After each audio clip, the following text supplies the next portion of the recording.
पर जो लोग थिएटर में इतने जुनूनी रहते हैं वो पैसे कम कमाते हैं। हाँ, एग्जैक्टली स्पेसिफाई करिए क्या आता नहीं है पीआर करना नहीं आता प्रॉपर, आपको भी? अपने आप को दिखावा करना नहीं आता। जो आपको कभी फोमो है क्योंकि आप आउट देयर नहीं थे पीआर मार्केटिंग करते हुए? हाँ हुआ है। कब आया वो फीलिंग सर जी?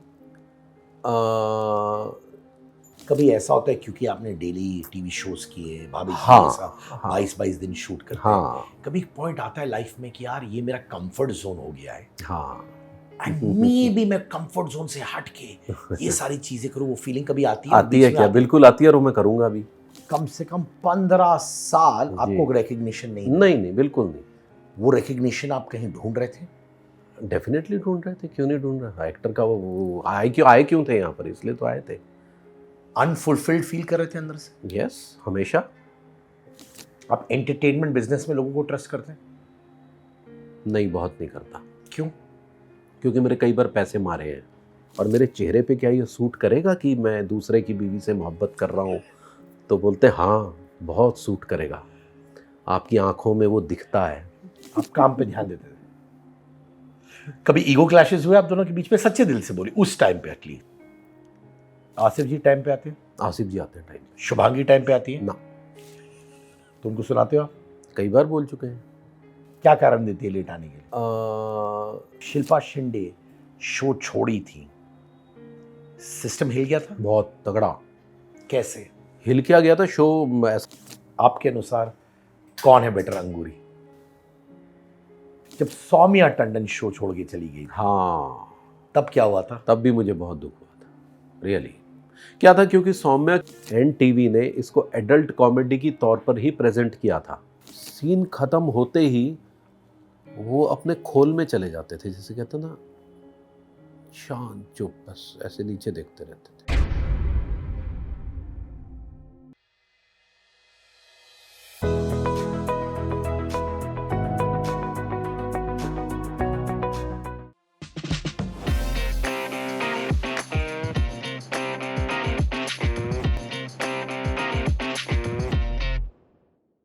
हम लोग कितने साल पहले मिले थे? 3 साल। 3 साल पहले। 3 साल में पहले मिले थे। जी। 3 साल बाद सर जी। मुझे याद है मैं स्टेज पे था और आप ऑडियंस में थे, आप आए जी, थे जी, जी। अवार्ड लेने के लिए और मैंने आपसे प्यार से कह दिया सर करना है ना। हाँ। 3 साल कोऑर्डिनेशन हो गया, अभी लगता है कि मैं और आप बेस्ट फ्रेंड्स हो गए। और उसके बाद आपने मुझे ऑडियंस में घुमाया था पूरा। गुस्ताखी माफ? नहीं, ठीक गुस्ताखी लगा? माफ नहीं। अच्छा लगा? अरे बेहतरीन था वो। क्या बात है, आई एम सो हैप्पी। जी। और मैं जानता हूँ आपकी पॉपुलैरिटी क्या है, आप अपनी मिसेस के साथ भी आए हैं। आई एम सो ग्लैड कि मैम भी आई हैं। सर चले बचपन की ओर, चढ़े चले नहीं उड़े। उड़े वहां पे। बचपन के बारे में बताओ ना सर। बचपन शिमला में गुजरा, और पापा एक्साइज एंड टैक्सेशन डिपार्टमेंट में काम किया करते थे। वो क्लर्क थे वहाँ पर पहले, शुरू में। नाभा हाउस शिमला में बचपन गुजरा हमारा। वहीं पर जो आरंभिक एजुकेशन होती है, फर्स्ट क्लास, सेकंड, वो सब वहाँ पर गुजरी। और रहे फिर शिमला में ही, लेकिन फिर मैं शिमला में बहुत बीमार हो गया। फिर डॉक्टर ने कहा कि इसको प्लेन्स में ले जाओ, जितनी उन जगहों पर रहेगा ज़्यादा बेहतर रहेगा, कि ठंड इसकी बॉडी को बर्दाश्त नहीं होगी। तो मेरी ज़्यादातर एजुकेशन नाना नानी के यहाँ नागपुर में हुई, लेकिन रहे हम फैमिली वगैरह सब शिमला में ही रहे, क्योंकि मेरे पापा ने वहाँ पर एक एसोसिएशन बनाई थी 1955 में, जिसका नाम था all India artist association. Oh wow. तो रंगमंच से जुड़े हुए थे। तो वो भी एक्टर थे? हाँ, लेकिन नौकरी साइड बाय साइड कर रहे थे। तो वो एसोसिएशन आज भी चली आ रही है, जिसके तहत ड्रामा, डांस कॉम्पिटिशन्स, फेस्टिवल्स हम लोग शिमला में करते हैं। और इस बार वो 70वां था, 70th। तो शिमला में बचपन गुजरा, लेकिन मेरी ज़्यादातर एजुकेशन बाहर ही रही। तो ये हेल्थ शिमला इश्यू से। क्या था आपका बचपन में? मुझे एक्चुअली उन्होंने कहा था कि आपकी जो बोन्स हैं, वो एक वो होता है एंक्लाइन स्पॉन्डिलाइटिस जिसको बोलते हैं, जिसमें आपको बहुत ज़्यादा जो ठंडी प्रदेश होते हैं वो सूट नहीं करेंगे, और अक्सर आप जो है वो महीनों 2 महीनों में बीमार पड़ते रहोगे। तो बेहतर है कि प्लेन्स में। तो आप बीमार पड़ते थे क्या उससे? मेरे का मुझे होता था बहुत अभी भी मुझे कई बार होता है जब मैं शिमला जाता हूँ, तो मुझे तकलीफ़ हो जाती है वहाँ के वेदर में। तो कितनी साल की उम्र में आप चले गए नागपुर? मैं नागपुर चला गया था 6 साल की उम्र में। और वो फिर मैं ग्रैंड वहाँ- पेरेंट्स के साथ रहते थे? हाँ, मेरे नाना नानी के साथ रहता था। यहाँ पर शिमला में मैं सेंट्रल स्कूल में पढ़ता था।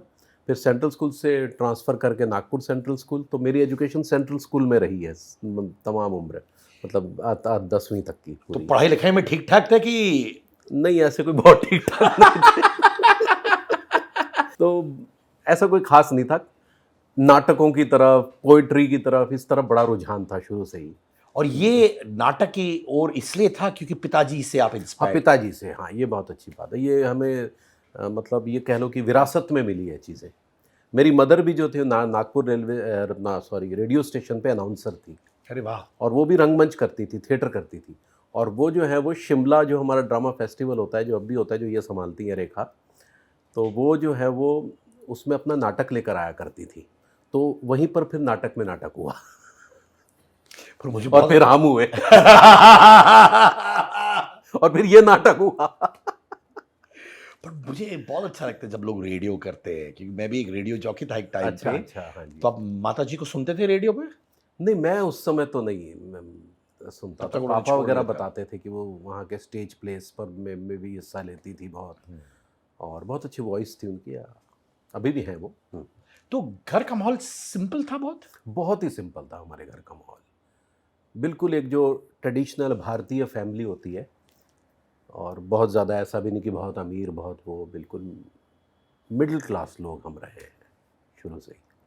लेकिन पापा जो थे वो थोड़ा-सा कलाकार टाइप के थे, तो इसलिए नौकरी में भी उनके बहुत सारे व्यवधान पैदा हुए इस चक्कर में, और वो जो बन सकते थे वो नहीं बने, क्योंकि अफ़सर उनसे अक्सर नाराज़ रहते थे कि तू टाइम पे नहीं आता, टाइम पे साइन नहीं करता, क्योंकि वो अक्सर जो है वो अपनी एसोसिएशन के तहत कभी ड्रामा कर रहे हैं हिमाचल के डिफरेंट जगहों में जा के, तो उस तरीके का व्यक्तित्व था वो। क्या आप माता पिता को मिस करते थे, क्योंकि आप ऑब्वियसली नाना नानी के साथ रहते थे, तो कभी वो फीलिंग आती शुरू है? में तो मुझे नहीं फ़ील हुआ, मैं आपको बताऊँ, लेकिन बाद में मैं उन्हें बहुत मिस करने लग गया, क्योंकि उसके बाद जब भी मैं शिमला आता था या कालका आता था, तो मुझे जाने का मन नहीं करता था, नहीं जाऊँगा, नहीं जाऊँगा, यहीं रहूँगा।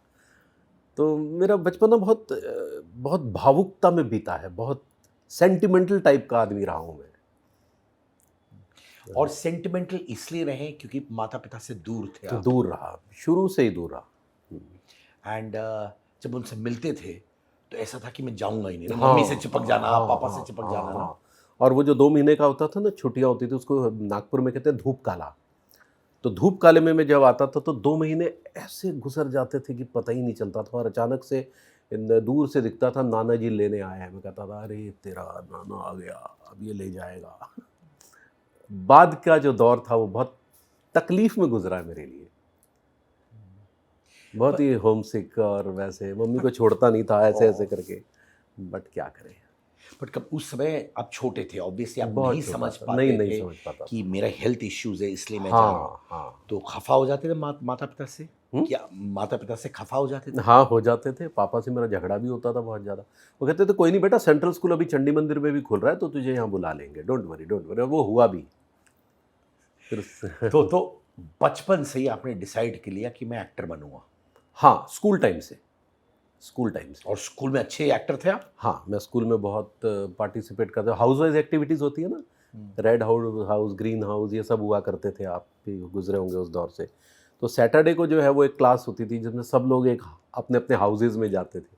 तो उसमें मैं गाने सुनाना, पुराने-पुराने हिंदी फ़िल्मों के कविताएँ करना, हास्य कविताएँ करना, और नाटकों में हिस्सा लेना, ये बहुत था मेरा। तो कई बार मेरा टीचर, मेरा मैथमेटिक्स का, क्योंकि मैथमेटिक्स में बड़ा कमज़ोर था, वो कहता भी था, यही करते रहना गुरु, तुम यही करते रहोगे, कुछ ना बन पाओगे, ऐसे करता था, ऐसे-ऐसे। तो उस वक्त लगता था ये, बहुत लगता था, मेरे को लगता था इसको तोड़ दूँ। है ना? ये उस टाइम में स्पेशली हम लोग के साथ बहुत ये होता था हाँ, कि एक बंदा जो टॉपर नहीं है हाँ, और वो बाकी में भले ही अव्वल नंबर पे आए, डिबेट, एलिक्यूशन, हाँ, थिएटर में, यस, उसको तब भी वो फीलिंग नहीं मिलती थी कि यार देखो मैं कुछ अच्छा कर रहा हूँ। हाँ। और उस समय तो बड़ी-बड़ी जगहों पे जाके स्कूल के लिए प्राइज़ लेकर आया करता था, और बाकायदा असेंबली में बुलाकर कहा जाता था कि ये प्राइज़ रोहिताक्ष ने जीता है, ये आकर नहीं सब हो रहा है, लेकिन ये नहीं साले मानते थे। पर सर बताओ, जब आप स्कूल में आते थे, वो स्कूल कंपटीशन जीतने के बाद अनाउंसमेंट होता था, बच्चे लोग ताली बजाते थे, उस वक्त क्या ड्राइविंग फोर्स था आपके लिए? ड्राइविंग फोर्स ये था कि लोग पहचान रहे हैं स्कूल में या दूसरे स्कूल्स में, या ये था कि मैं थिएटर कर रहा हूँ, मैं एक्टिंग कर रहा हूँ?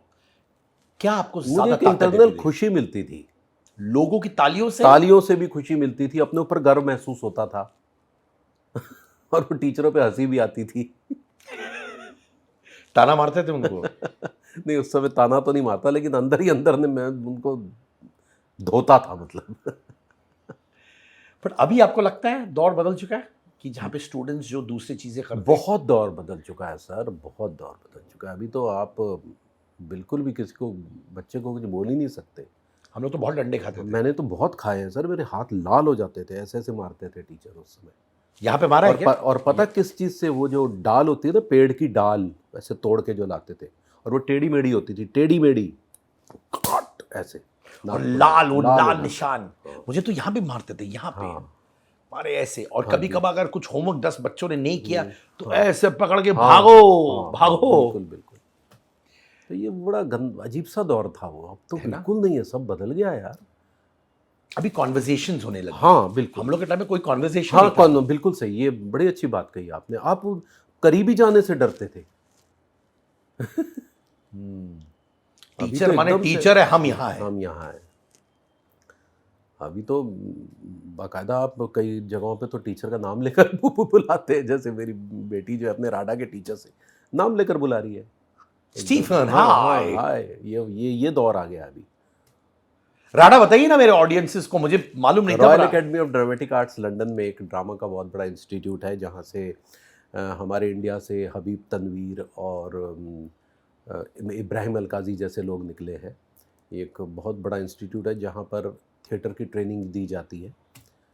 मतलब ये समझ लो कि वर्ल्ड के जो गिने चुने एक दो स्कूल हैं उनमें से वो एक है राडा, रॉयल एकेडमी ऑफ ड्रामेटिक। हमारे पिताजी के नक्शे कदम में पता चला कुछ साल के बाद बिटिया रानी यहाँ बैठी है, हाँ, हमारे सामने। देखो ये आजकल के बच्चे हैं सर, बिना किसी सिफारिश के, बिना किसी उसके, वो लॉकडाउन के दौरान गूगल पे सर्च वर्च करके अपना इंटरव्यू दे दिया और चले भी गए। माइंड बहुत सॉलिड है इन लोग का। सॉलिड, बहुत सॉलिड है। हम लोग को पूछना पड़ता था क्या करें क्या हाँ करें, जी। ठीक है गलत है ये सब। बिल्कुल। अरे एनएसडी आपका कैसे हुआ फिर? एनएसडी, देखिए कुछ एक चीज़ों में मैं किस्मत का बड़ा धनी रहा हूँ। जैसे पापा, क्योंकि वो रंगमंच के थे, लेकिन वो शौकिया रंगमंच करने वाले थे, जो एमेच्योर थिएटर जिसको कहते थे। तो मैं कुछ ऐसे लोगों के संपर्क में आया था जो प्रोफेशनल थिएटर के लोग थे शिमला में। वहाँ की language art and culture department ने एक वर्कशॉप ऑर्गेनाइज की थी नेशनल स्कूल ऑफ ड्रामा के साथ कोलैबोरेट करके। तो वहाँ पर मेरा भी सिलेक्शन हो गया था हिमाचल के एक्टर्स के बीच में, क्योंकि मैं भी वहीं का था। तो हमने एक आगरा बाज़ार प्ले किया था हबीब तनवीर का, जो हिमाचल में बहुत खेला गया। तो वहाँ पर एनएसडी के टीचर्स थे, तो उनसे मैं बहुत मोटिवेट हुआ। मैंने उनसे कहा कि सर मैं वहाँ कैसे जा सकता हूँ, मैं अपनी थोड़ी तिकड़म भिड़ाई उनसे। तो उन्होंने कहा बेटा मार्च में ये फॉर्म्स निकलते हैं, फिर इसको भरो, फिर आपको पूरा एक इंटरव्यू का वो एक शीट आएगी जिसमें से आपको ये स्पीच प्रिपेयर करनी है, ये पोइट्री। मैंने कहा मैं कर लूँगा, कुछ नहीं। तो वही हुआ। मैंने पापा से बोला, तो पापा जानते थे नेशनल स्कूल ऑफ ड्रामा के बारे में, तो उन्होंने इब्राहिम अलकाजी का जिक्र किया। तो मैंने उनसे कहा, तो उन्होंने कहा यस गो अहेड। मुझे हरी झंडी तुरंत मिल गई। और मेरी किस्मत ये रही कि हिमाचल से हम बस 2 ही लोग सेलेक्ट हुए 1986 में। शिमला से मैं, और मंडी से एक पवन शर्मा एक्टर हैं वो। और कितने साल का कोर्स था ये? 3 साल का कोर्स था सर। और घिसाते हैं वहां पे? हाँ मैंने सुना है, देखिए ये एम.के. रायना जी, हम्म, रंजीत कपूर जी, जी, Anuradha Kapoor ji, Ram Gopal Ram Bajaj, Gopal, Bhanu Kirti Bharti, Jain, Barry Bhanu John, Bharti, Barry John, सब, यस हाँ। Yes yes yes. वो क्या प्रोसेस होता था वहां पे? देखिए पहले तो मुझे ये नहीं पता था, मैं आपको क्योंकि मैं इतने छोटे छोटे से शहरों से आया था, कि रंगमंच एक पढ़ाई है। मतलब मुझे लगता था ऐसे नाटक वाटक कराते होंगे, थोड़ा प्रोफेशनल स्तर पे कराते होंगे, लेकिन वो तो पूरी पढ़ाई है। Modern Indian drama, classical Indian drama, world drama, और उसके बाद scenic design, makeup, costume design, music, yoga, mime and movement, ये सारी ब्रांचेज है इसकी। तो वहाँ पर हमारी लिटरेचर की क्लासेस होती थी फर्स्ट ईयर में पूरी। फिर उसके बाद एक्टिंग क्लासेस हुआ करती थी, माइम एंड मूवमेंट, योगा। फिर वो सीनिक डिज़ाइन के लिए भेजते थे, how to design lights, how to design set, ये सारा कुछ फर्स्ट ईयर में ये हुआ। फिर सेकेंड ईयर में जो है वो डिफरेंट स्टाइल ऑफ ड्रामाज हमने सीखे, different styles. Classical Sanskrit theatre कैसे हुआ करता था, मॉडर्न इंडियन थिएटर कैसे होता है, फिर वेस्ट में कैसा थिएटर होता है, फिर उसकी स्टडी, फिर थर्ड ईयर में एक से बढ़कर एक प्रोडक्शंस उसी स्टाइल्स की, उसी स्टाइल की अलग अलग, ये पूरा प्रोसेस वहाँ रहता है। सर ये मैंने सुना है, जो जुनूनी थिएटर वाले होते हैं ना, ऊपर वाला उनको बहुत टैलेंट देता है, क्रिएटिविटी देता है, उनको अपनी आर्ट कला सब मालूम है, माने जाते एक टेक में कर देते हैं, 10,000 लोगों सब चीज। पर जो लोग थिएटर में इतने जुनूनी रहते हैं वो पैसे कम कमाते हैं। हाँ, कभी कभार मैं देखता हूँ सर जी, ऐसे ऐसे थिएटर पर्सनालिटीज मुझे मिलते हैं और मैं उनसे बोलता हूँ कि क्या कमाल का परफॉर्मेंस है, आप ओटीटी क्यों नहीं करते, आप फिल्म क्यों नहीं करते? तो जानते क्या बोलते हैं मुझे? नहीं नहीं नहीं यार, मुझे पृथ्वी में थिएटर करना है। मैं कहता हूँ क्या टैलेंट है यार, और ऐसे लोगों को हम देखते हैं स्क्रीन पे, हमको लगता है कि क्या है ये, ऐसा क्यों होता है सर जी? हम लोग ना थोड़े से आर्ट आर्ट की तरफ ज़्यादा जाते हैं। आर्ट आर्ट के अलावा भी कुछ पहलू है जो शाहरुख खान में है,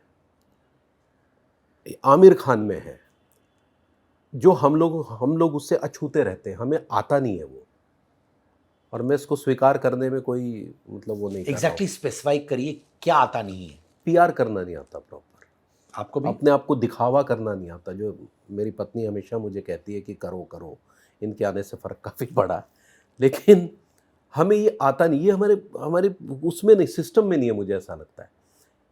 इसलिए मनोज बाजपेयी आज ये कहते हैं कि मेरा तो भैया असली समय अब शुरू हुआ है, इतने सालों के उसके बाद। आज के जो कॉरपोरेट जगत में जो चीज़ें चाहिए ना, जैसे अभी मैंने सुना कि आमिर खान ने यूट्यूब पे अपनी एक फिल्म डाल दी, जी, है ना, और उसी से उसने कुछ हज़ार हज़ार रुपये वो करके कितना, तो ये एक 100 रुपए का है ना कुछ। हाँ, तो ये एक अलग दिमाग है, हम सच में इस मामले में कमज़ोर हैं। सर कमजोर क्यों है? क्योंकि कोई हाथ पकड़ने वाला नहीं था इसमें, ये या फिर ये प्योरिटी थी टुवर्ड्स काम, जहां आपको बोलते हाँ। देखो थिएटर मेरी मंदिर है, हाँ हाँ हाँ हाँ वो है। हाँ, ये भी रहा है, ये भी रहा है, पूरा एक डेडिकेशन, जैसे दंडवत प्रणाम टाइप का कर दिया है। लेकिन अभी काफ़ी जागरूक हो रहे हैं, मैं तो हो रहा हूँ, ये मोहतरमा की वजह से। मोहतरमा की वजह से, नो डाउट। ये थोड़ी सी बम्बईयाइट है और थोड़ा एक टर्मिनोलॉजी होता है फोमो, मालूम है तो आपको फोमो क्या है?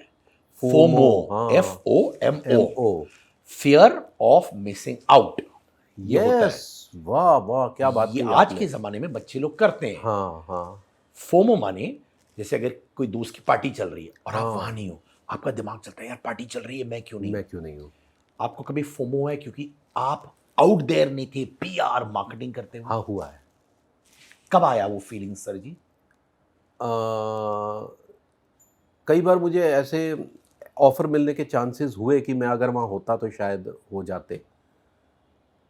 कुछ ऐसी बड़ी जगहें थी, फ़िल्म्स के लेवल पर बता रहा हूँ मैं। ये समझ, आप अगर मैं होता, ये कहाँ होते आप बोल रहे हो? उनके इर्द गिर्द होते, वो बोल रहे हैं आप? हाँ, उनके इर्द-गिर्द होता दोस्ती होता, हाँ, थोड़ा और बॉन्ड शायद क्रिएट करते हाँ, आप? हाँ। और क्यों नहीं कर पाए? क्योंकि आपको सिर्फ काम के प्रति प्रेम है और बस? हाँ, हाँ। But it's never too late. हाँ, इट्स नेवर टू लेट, बिल्कुल नहीं। मैं बिल्कुल मानता ही नहीं इन चीज़ों को, और मैं करूँगा। ये कौन सी फिल्में थी, अगर मैं पूछूं तो, जहाँ पे आपको मिल सकता था और नहीं मिली? राजकुमार हिरानी की ही फ़िल्म, कौन सी? मुन्ना भाई MBBS।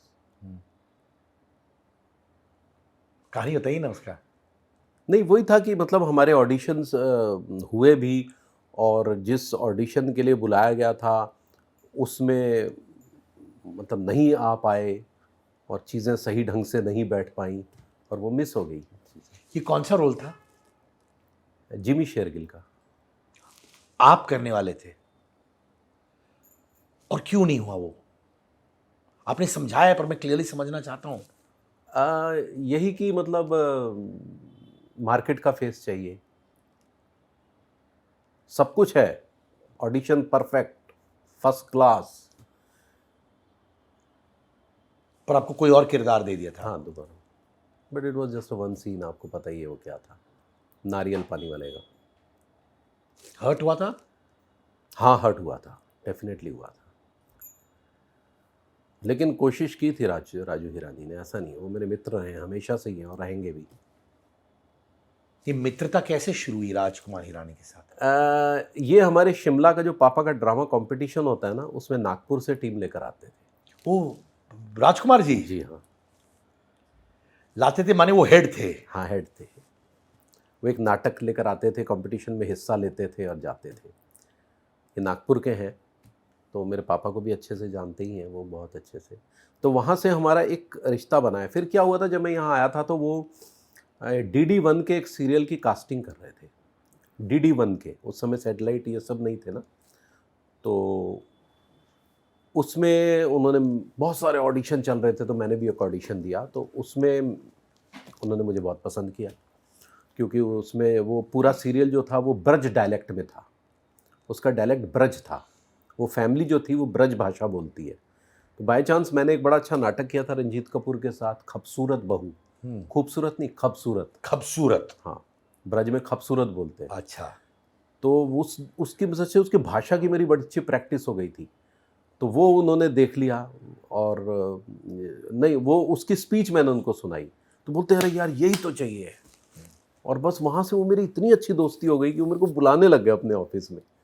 फिर बैठ के, रोहित बताना, अभी देख यही वाले कैरेक्टर का जो है ना, दूसरे को यही भाषा बोलनी है, तो अभी इसको कैसे करेंगे। तो मैं सब बताता था उनको, ये बैठ बैठ के सारा। फिर सौरभ शुक्ला, मैं, संजय मिश्रा, हम सारे उसमें जुड़े थे।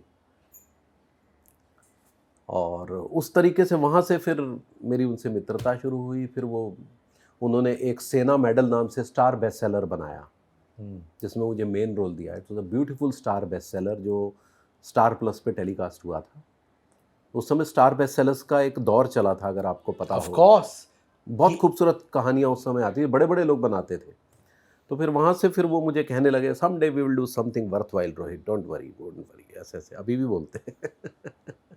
देखा जाए राजकुमार हिरानी जी के साथ मुन्ना भाई, लगे रहो मुन्ना भाई भी, 3 इडियट्स, पीके, डंकी, माने बहुत सपोर्ट किया उन्होंने आपको। हाँ, नहीं बिल्कुल किया है, वो हमेशा याद करते हैं हमेशा।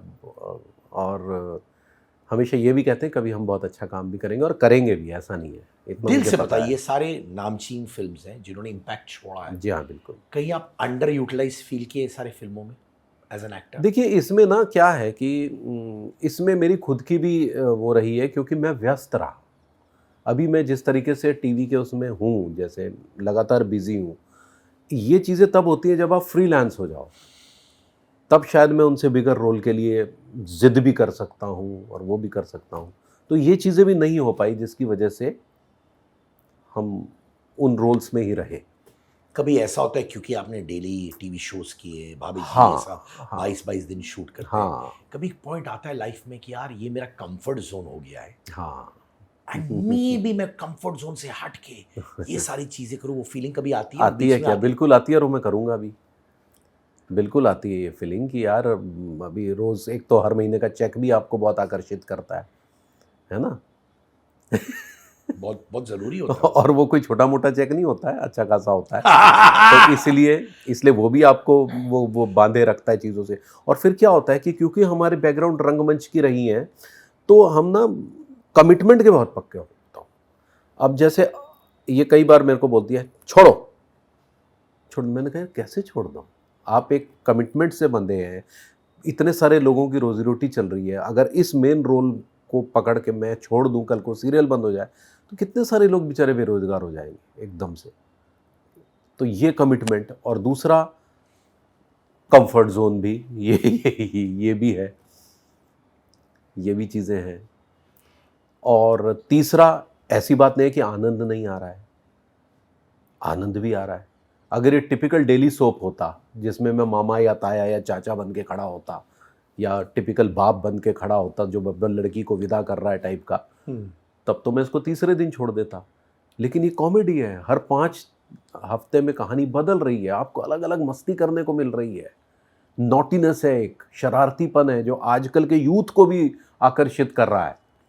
ऐसा नहीं है कि हम कोई प्रीचिंग कर रहे हैं, कुछ पढ़ा रहे हैं कि देखो बेटा इस युग में ये हुआ था, अब ये होने वाला है, ऐसा कुछ नहीं है। अब आप बदमाश हो रियल लाइफ में?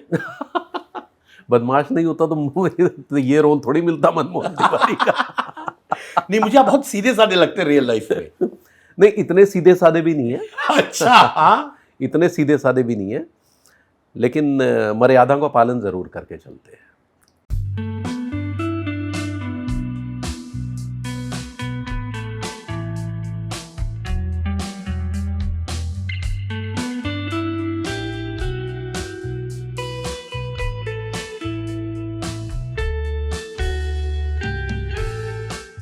सर जी, आपने बात किया कि आप सौरभ शुक्ला और कौन लोग थे आपके साथ? संजय मिश्रा, संजय सौरभ मिश्रा। शुक्ला, मैं और टीकू तुलसानिया, हम सब थे उस। और आपने मनोज बाजपेयी को कोट किया भी। मैंने भी मनोज भाई को बहुत करीबी तौर से देखा हुआ है और अब उनका वक्त आ गया है। हाँ, आप लोग जो टाइम पे काम कर रहे थे, थिएटर कर रहे थे, हाँ। और सीरियल्स में जो एक्सपेक्टेशंस थी, फिल्मों में जो एक्सपेक्टेशन थी, वो ओवर द टॉप एक्टिंग था। और अब सडनली आ गया ईरा ऑफ सटल एक्टिंग। पता भी नहीं चलना चाहिए कि आप एक्टिंग कर रहे हो कि नहीं। Yes yes. और मैं ये भी जानता हूं कि आपने, क्योंकि एनएसडी किया होगा, आप भी सटल एक्टिंग वाले स्कूल से आए हैं।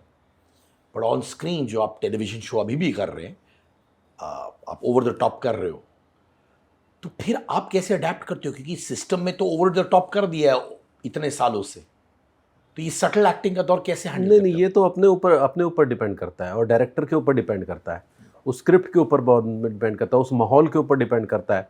क्योंकि नेचुरली ये जो भाभी जी घर पर है, ये एक कॉमेडी है, इसमें थोड़ी सी अति नाटकीयता चलानी पड़ेगी, अदरवाइज वो बोर लगेगा, वो बोरिंग लगेगा अदरवाइज, क्योंकि उसका स्टाइल ऑफ एक्टिंग अलग है। तो मैंने आपको क्या कहा, डिफरेंट एक्टिंग स्टाइल पड़े, तो मुझे पता है कि यहाँ से इधर कैसे शिफ्ट होना है। मेरे लिए 2 मिनट की बात है बस। अभी मैंने एक फिल्म की है विपुल डी शाह की, हिसाब। उसमें हम बहुत रियलिस्टिक एक्टिंग है हम लोगों ने की है, बहुत ही। शेफाली शाह है उसमें, जयदीप अहलावत है, मैं हूँ, अभिषेक बैनर्जी है, तो वो भी आई जाएगी, आप फिर उसमें मेरा एक बिल्कुल ही डिफरेंट पक्ष देखोगे। तो ये मेरे लिए ये स्विच ऑन स्विच ऑफ की तरह है,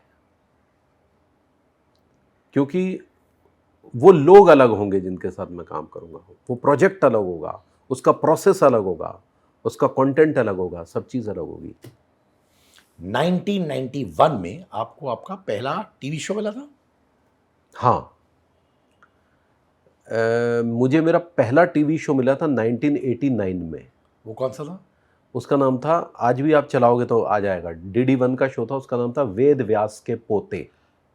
अच्छा रोल था उसमें? मेन रोल था। क्या बात है। हाँ, मैंने आपको कहा ना, मैं टीवी में इसीलिए भी रह गया क्योंकि जिस समय मैं आया था, जिस समय हम लोग यहाँ इस लाइन में आए थे, तब टीवी एक बम की तरह आया था। हम लोग, अगर आपने देखा ऑफ हो, कोर्स हम लोग पहला डेली शो, अचानक घर घर में टीवी हो गया था। टीवी। जब मैं 1989 में ही बम्बई आ गया था, ये भी आपको बता दूं मैं।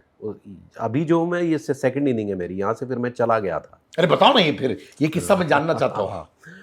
1989 का दौर DD1 का दौर था, ठीक है। नेशनल स्कूल ऑफ ड्रामा पास किया और तुरंत बोरिया बिस्तरा उठा के यहाँ चले आए। वो DD1 का दौर था, यहाँ पर 12-12, 13-13 एपिसोड के सीरियल बनते थे बस। तो उस समय अचानक छोटे छोटे शहरों से टीवी के लिए संघर्ष करने लोग आए थे, फिल्म के लिए नहीं आए थे। टीवी इतना बड़ा उस समय हो गया था क्योंकि हम लोग के कलाकार इतने फेमस हो गए थे कि वो जहां जाते थे उनको पुलिस भी नहीं बचा पाती थी, पता है आपको, इस तरह मॉब उनको घेरता था। तो टीवी इतना, उसके बाद फिर बुनियाद, Chanakya, discovery of India, Rajni, वाह जनाब, ऐसे कमाल कमाल के प्रोजेक्ट उस समय आया। तो हम जब आए तो हम टीवी के लिए आए थे क्योंकि हमको पता था फिल्मों में हमें कौन लेगा, और उस समय तो hero oriented, hero heroine villain comedian, 4 लोग फिल्मों में होते थे बस, और वो स्टार ही लोग होते थे बस। तो इसलिए हमने कहा था हटाओ, फिल्में करनी नहीं है। तो जब आप बंबई आए तुरंत मिल गया ये शो?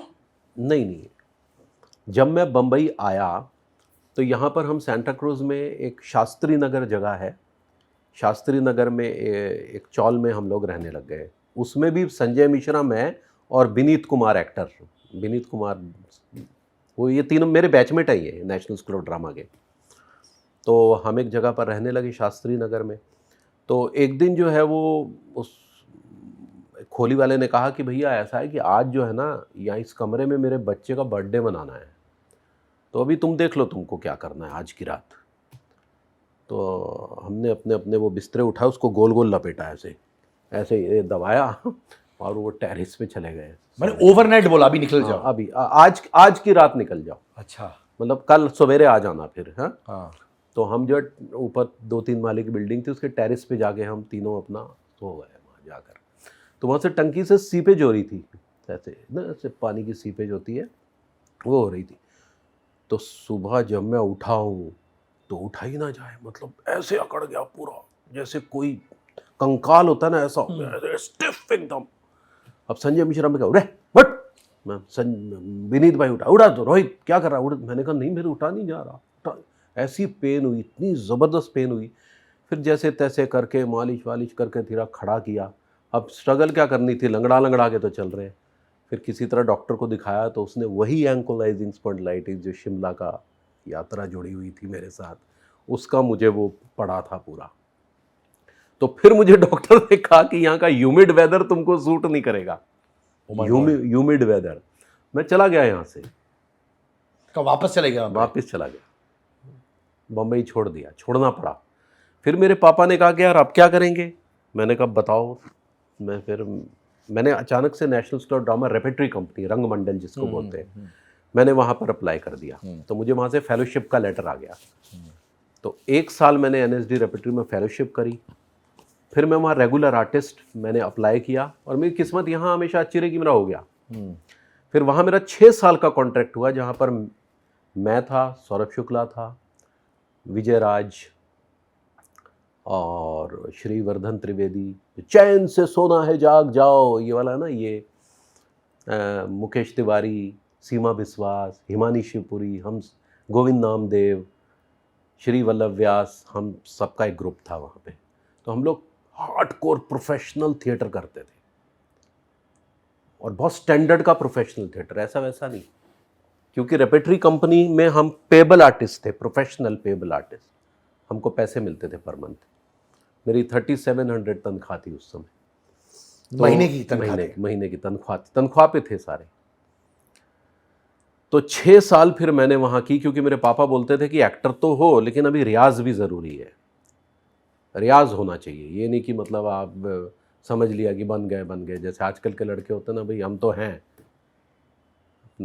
तो फिर रियाज किया, और उसके बाद फिर 97 में जब मैं बॉम्बे आया, तब फिर ZTV, स्टार प्लस ये सब खुल गए थे। तो यहाँ आते ही मेरे को सतीश कौशिक साहब से मेरा मिलना हुआ, वो भी ड्रामा स्कूल के ही हैं। तो वो मुझे चांद चाहिए एक सीरियल बना रहे थे, जो सुरेंद्र वर्मा के उपन्यास पर था। तो उसमें वो पद्मिनी कोल्हापुरी की बहन तेजस्विनी कोल्हापुरी को लॉन्च कर रहे थे, तो उन्होंने मुझे उनके बड़े भाई का रोल दिया। तो वो सीरियल मेरा पहला था बॉम्बे में, वो करने हम ललितपुर, झांसी वगैरह जाया करते थे। तो वहाँ से फिर धीरे धीरे टीवी की ही जर्नी शुरू हुई, फिल्म की नहीं हुई, टीवी की ही जर्नी शुरू हुई। फिर क्योंकि यहाँ पर भी बहुत बन रहे थे, रमन कुमार भी बहुत काम कर रहे थे उस समय, तो उनके साथ जुड़ गया। फिर उसके बाद बहुत सारे रियल लाइफ, जैसे आजकल क्राइम पेट्रोल वगैरह चलता है, उस समय अग्निचक्र, हकीकत, ये सब चला करता था। तो हम उसमें घुस जाया करते थे, तो महीने के 4-5 हज़ार, 7,000, 8,000, 10,000 तक भी कमा लेते थे। तो वहाँ से वो वाली जर्नी शुरू हुई, और होते होते होते होते फिर संजय मिश्रा ने मुझे अश्वनी धीर साहब से मिलवाया, जिन्होंने ऑफिस सीरियल वो लिखा करते थे। तो संजय मिश्रा भी बोलने लगा, रोहित, अश्वनी धीर एक सीरियल कर रहा है जिसका नाम है चमचा and chief, it's a political thriller, तो चल जुड़ जा, तू भी जुड़ जा। तो मैं उसमें जुड़ गया। फिर वो सीरियल करने के बाद फिर अश्वनी धीर ने एक दिन मुझसे कहा कि यार मैं एक सीरियल बना रहा हूँ जो शरद जोशी की व्यंग रचनाओं पर आधारित है, और उसका नाम है लापतागंज। तो उसमें कॉमन मैन की ज़रूरत है यार, एक कॉमन मैन जब कॉमन और कॉज के लिए लड़ता है, तो वो रोल तुम करोगे। तो थैंक्स टू संजय मिश्रा, मेरी जर्नी में संजय मिश्रा का बहुत बड़ा हाथ रहा है, मैं उसको हमेशा थैंक्स करता हूँ और हमेशा करूँगा। अगर मैं बोलूं 89 में पहला सीरियल था आपका, लापता गंज बहुत बाद में आया। बहुत बाद में। ये दौरान हम्म। जो देखा जाए 10-15 हाँ साल, जी, हाँ जी। उसमें शोहरत मिली थी आपको? ना, नहीं मिली। ना। माने छोटे मोटे रोल्स कर रहे थे आप? छोटे मोटे इधर उधर ये वो, बीच में बहुत ऐसा नहीं था, कुछ बहुत अच्छे वो भी किए। जैसे मैंने विनय आप्टे का एक सीरियल था छत्रपति शिवराय, छत्रपति शिवाजी की लाइफ में था, उसमें उन्होंने मुझे शिवाजी का किरदार दिया था, जो मैंने उस समय किया था। कोल्हापुर और इधर उधर हम लोग शूट किया करते थे। लेकिन क्या था उस समय ना, वो ये दौर नहीं था सोशल मीडिया का, तो इसलिए चीज़ें जो थी ना बहुत सारी अच्छी अच्छी ऐसी हो जाती थी, जैसे वो कहावत है ना, जंगल में मोर नाचा किसने देखा। तो मेरा बहुत सारा काम ऐसा भी हुआ कि अच्छे अच्छे काम जो है ना वो ऐसे से निकल गए, क्योंकि दौर ये नहीं था। या आज के दौर में छोटा भी रोल हो निकल जाता अगर अच्छा आपने किया हो। हाँ तो माने कम से कम 15 साल जी। आपको रिकग्निशन नहीं मिला। नहीं नहीं, बिल्कुल नहीं। वो रिकग्निशन आप कहीं ढूंढ रहे थे? डेफिनेटली ढूंढ रहे थे, क्यों नहीं ढूंढ रहे। एक्टर का वो आए क्यों थे यहाँ पर, इसलिए तो आए थे। अनफुलफिल्ड फील कर रहे थे अंदर से? यस, हमेशा, ऑलवेज। लेकिन रंगमंच के थ्रू अपने आप को कहीं ना कहीं सेटिस्फाई करने की कोशिश करते थे। जैसे कमर्शियल प्ले हम लोग उस वक्त कर रहे थे, ये शुभा खोटे जी के साथ, एक्ट्रेस शुभा खोटे, उनके साथ एक मेरा नाम जोकर नाम का कमर्शियल प्ले था। वो कर करके अपनी वो कहते हैं ना प्यास बुझाना भड़ास निकालना, वो सब किया करते थे। पर ये बताइए कि जब मकसद होता है रिकग्निशन का, क्योंकि मैं हमेशा ये कहता हूँ पैसा वैसा तो बाद में आता है, रिकग्निशन, इज्जत, जहाँ जाओ लोग बोले अरे वाह क्या कलाकार है ना? जब वो नहीं मिल रहा था, अपने आप को आप कैसे मोटिवेट करते थे? हाँ, थिएटर तो कर रहे थे, रंगमंच था। देखिए, जो थिएटर होता है ना, रंगमंच की जो पूरी ट्रेनिंग होती है और ये होता है ना, वो आपको ना बहुत इतना आपको स्ट्रांग बना देता है ना, आपको कोई फ़र्क नहीं पड़ता। आप यहाँ भी वो अखबार बिछा के सो जाएंगे, कोई दिक्कत नहीं है। मैं तो कुछ नहीं हूँ, मनोज वाजपेयी का सुनोगे तो हैरान हो बताइए ना जाओगे। सर। वो तो मेरे मित्र रहे हैं बहुत अच्छे। उन्होंने तो बेचारे कहाँ, लक्ष्मी नगर में रहा करते थे कहीं। लक्ष्मी नगर दिल्ली का एक एकदम रिमोट एरिया, वहाँ छोटी छोटी जगहों पे रहना। और मैं तो फिर national school of drama repertory में था, मुझे तो तनख्वाह मिलती थी। लेकिन वो लोग इस मामले में कर्मठ बहुत रहे हैं, तो इसलिए आज थोड़ा सा वो एक अलग उस पर है। लापतागंज, जी ये आपका पहला वो शो था जहाँ पे हाँ, रोहित जी has arrived. जो पूरा सीरियल ही मेरे इर्द गिर्द घूमता था। और वो एक बहुत सुंदर साहित्यिक प्रोजेक्ट था, जिसको बहुत लोगों ने पसंद किया और आज भी पसंद करते हैं। वो शरद जोशी की व्यंग रचनाओं पर था, और उसके साथ बहुत अच्छे अच्छे लोग जुड़े हुए थे। शरद जोशी की पूरी फैमिली, नेहा शरद वगैरह सब जुड़ी हुई थी। उसकी राइटिंग अश्वनी धीर कर रहे थे, और उसका प्रोजेक्शन सब टीवी ने बहुत अच्छे लेवल पर किया था। तो उससे मुझे पहला आईटा, इंडियन टेलीविज़न एकेडमी अवार्ड भी मिला for the best comic actor. तो आप जब मैम से, रेखा जी से मिले थे, कैसे मिले? कैसे मिले आप? ये बड़ी खूबसूरत कहानी है। हाँ? एक्चुअली क्या था, हम IPTA, Indian people theatre association, आपने सुना होगा ना नाम Of course, इप्टा। हाँ। तो इप्टा के साथ एक प्ले कर रहे थे, जिसको डायरेक्ट हमारे ही विनीत कुमार, जो मेरे साथ बरसों का, मैंने आपको बताया, वो कर रहे थे। जो सांता क्रूज में भी आपके साथ ठहरे थे ना? हाँ हाँ, वही सेम। तो वो कर रहे थे डायरेक्ट। तो हमारे बैच में सबकी शादियाँ वादियाँ हो गई थी, हमारी कैसे होती, हम कुछ करेंगे तब ना शादी होगी। तो उन्होंने मेरे को कहा कि यार अब देखो शादी कर लो यार। मैंने कहा कैसे कर ले यार, किससे कर ले, ऐसे थोड़ी, हमसे कौन ऐसे तैयार हो जाएगी शादी करने के, साला कमा कितने इतना रहे हैं, महीने के से किराया और वो उसके देने के तो पैसे होते हैं, और क्या। तो कह रहे रुकिए। तो उन्होंने कहा ज़रा उन्हें बुलाइए, वो जो कॉस्ट्यूम करने वो सब करने आती हैं, ये अपनी नौकरी के बाद 4-5 बजे के बाद just to explore herself, ये रंगमंच में जुड़ी थी इप्टा में। तो इनको बुलाया गया, फिर यहाँ ही तो मेरे कान में बोलते हैं इनसे कर लो। ओह, डायरेक्ट? हाँ डायरेक्ट। मैंने कहा ऐसा है, ऐसे कैसे कर लो, पागल हो क्या, ना जान ना पहचान, ऐसे कह लेगा। अरे बढ़ाओ जान पहचान, नौकरी करती हैं, अगर तुम ना पाल पाए तो ये पाल लेंगी। और मैडम जी को समझ आ रहा था इसे खुसफुस हो रहा है आपके कानों में? हाँ, धीरे धीरे हमारा मिलना हुआ, लेकिन इस स्तर पर नहीं था कुछ भी ऐसा। तो ये कितने तो साल ऐसे मिल रहे थे आप? ज्यादा समय भी नहीं, शायद एक ही साल की बात थी। फिर मोहब्बत हो गई? मतलब एक जान पहचान सी बढ़ी और इन्होंने मुझसे पूछा क्या करना चाहते हो, मैंने कहा फिलहाल शादी करना चाहते हैं। फिर मैडम जी ने क्या कहा? हाँ। तो फिर क्या हुआ कि मेरे पापा ने उसी दौरान हिमाचल में कोई लड़की देख ली ओह। और मुझे कहा कि आओ भाई देखिए, एक लड़की है, अच्छे ख़ानदान की है, ये है वो है। तो मैंने इनको बताया, तो ये बोलती हैं कि हाँ यू मस्ट गो, तुम्हें जाना चाहिए। तो मुझे एयरपोर्ट छोड़ने आई, तो फिर मैं वो देखने भी गया, मैं देख के भी आया। फिर वहाँ से मैंने फ़ोन किया, रेखा जमी नहीं।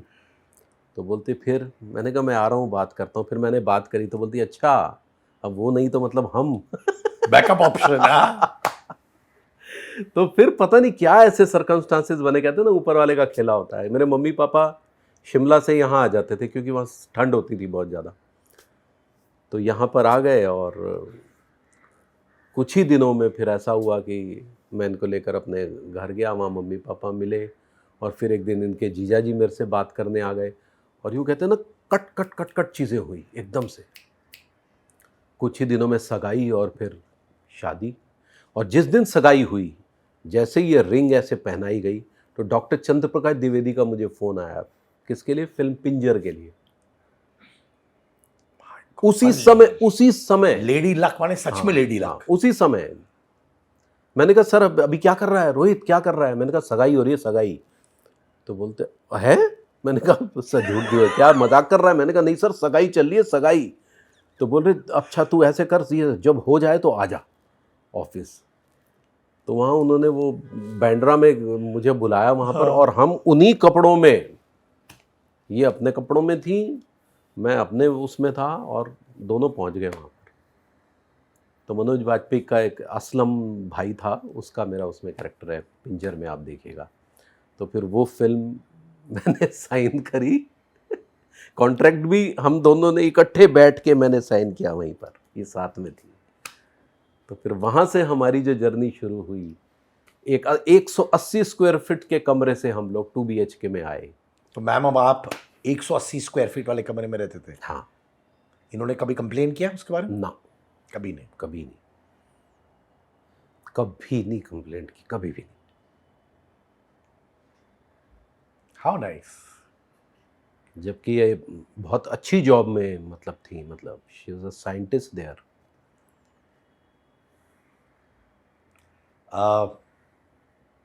आपको फाइनली वो दोस्त मिल गया जिससे आप कुछ भी कह सकते थे? हाँ डेफिनेटली। क्योंकि बम्बई लोनली भी हो सकता है। बहुत लोनली, थोड़ा नहीं, बहुत लोनली। यहाँ तो समझ ही नहीं आता ना शाम को करें क्या। अच्छा पहले तो ये लगता है कि जाएं कहाँ, यहाँ आ तो गए, अब करना क्या है। वे किससे मिले, कहाँ से शुरुआत करें, कैसे करें, यही नहीं पता होता ना आपको। तो और खासकर हम जिस शहर से आए थे ना, वहाँ तो है ही नहीं ना, कुछ मतलब ही नहीं है रंगमंच रुंगमंच का। ये तो शिमला में जाकर हम करते थे क्योंकि पापा शिमला में थे, तो जहाँ हम लोग बाद में रहे कालका में, वो तो कुछ भी नहीं, इट्स अ कस्बा, इट्स अ कस्बा। ये बताइए कि रेखा जी ऑब्वियसली अच्छा कमा रही थी, ऑफिशियल जॉब में थी, उनके परिवार वालों ने नहीं कहा कि रोहित जी जिससे शादी कर रहे हो कम कमा रहे हैं? उस समय ये भी हाँ, परसेप्शन था इनके कि पापा ने ज़रूर कहा, लेकिन ये स्ट्रांग रही इस मामले में। मैंने कहा नहीं, आई नो, मैं जानती हूँ इस मामले में ये बहुत वो रही, अपने विचारों को कैसे व्यक्त करना है, और वो बहुत स्ट्रांगली रखने की ताकत रखती हैं ये। क्या इनको कन्विक्शन था कि आप कुछ करोगे हाँ लाइफ हाँ में, हाँ, या फिर प्रेम था और बोली थी जो होगा देखा न जाएगा? प्रेम भी था, कन्विक्शन भी थी। दोनों था। कभी आपने इनको जबानी तौर से बोला कि मैं कर दिखाऊंगा, कि अंडरस्टूड था विदाउट सेइंग एनीथिंग? मैं बहुत बोलने वाला आदमी हूँ नहीं, मैं बताऊँ, ये तो मैं आप अभी बहुत बोल रहा हूँ आपके सामने। थैंक यू बोल रहे हैं। हाँ। मैं सिर्फ समझता हूँ और करता हूँ। क्या आपको भरोसा था कि अब मेरे पास एक वाइफ है और कल मैं इतना अच्छा करूंगा कि उनको हाँ बेटर लाइफ दे सकूं? आपको कन्विक्शन हाँ था मुझे खुद के बारे में? हाँ मुझे थी कन्विक्शन, मुझे थी कन्विक्शन। उस वक्त एक सिचुएशन होता है लाइफ में जब लोग सोचते हैं, जैसे मैं जब पिताजी बना तो मैंने सोचा कि यार मैं इन्वेस्ट करूंगा, बच्चों को ये सॉर्ट करूंगा, ये सॉर्ट करेक्ट। करूंगा। आपके अंदर भी वो प्लानिंग शुरू हो वो गई? मेरे मेरे अंदर शुरू से है। मैंने भी ये LIC वाली जो चीज़ें आपने बताई ना, मैं भी करता था, मैंने भी की थी। और वो पॉलिसी भी उस समय मैच्योर हुई जब हम 2 BHK ले रहे थे बिल्कुल मेरी बॉम्बे प्लानिंग में। वाला हाँ, middle class thought. Middle class thought, वो मिडिल क्लास थॉट अभी भी है मेरे अंदर। जो मोटा चेक मिलता है भाभी जी से, हाँ, तो क्या करते हो आप उससे? मैं बहुत चीज़ों में इन्वेस्ट भी करता हूँ, हमने बहुत सारी इन्वेस्टमेंट्स की है। आज अगर मैं कुछ ना भी करूँ तो भी मुझे कोई प्रॉब्लम नहीं है।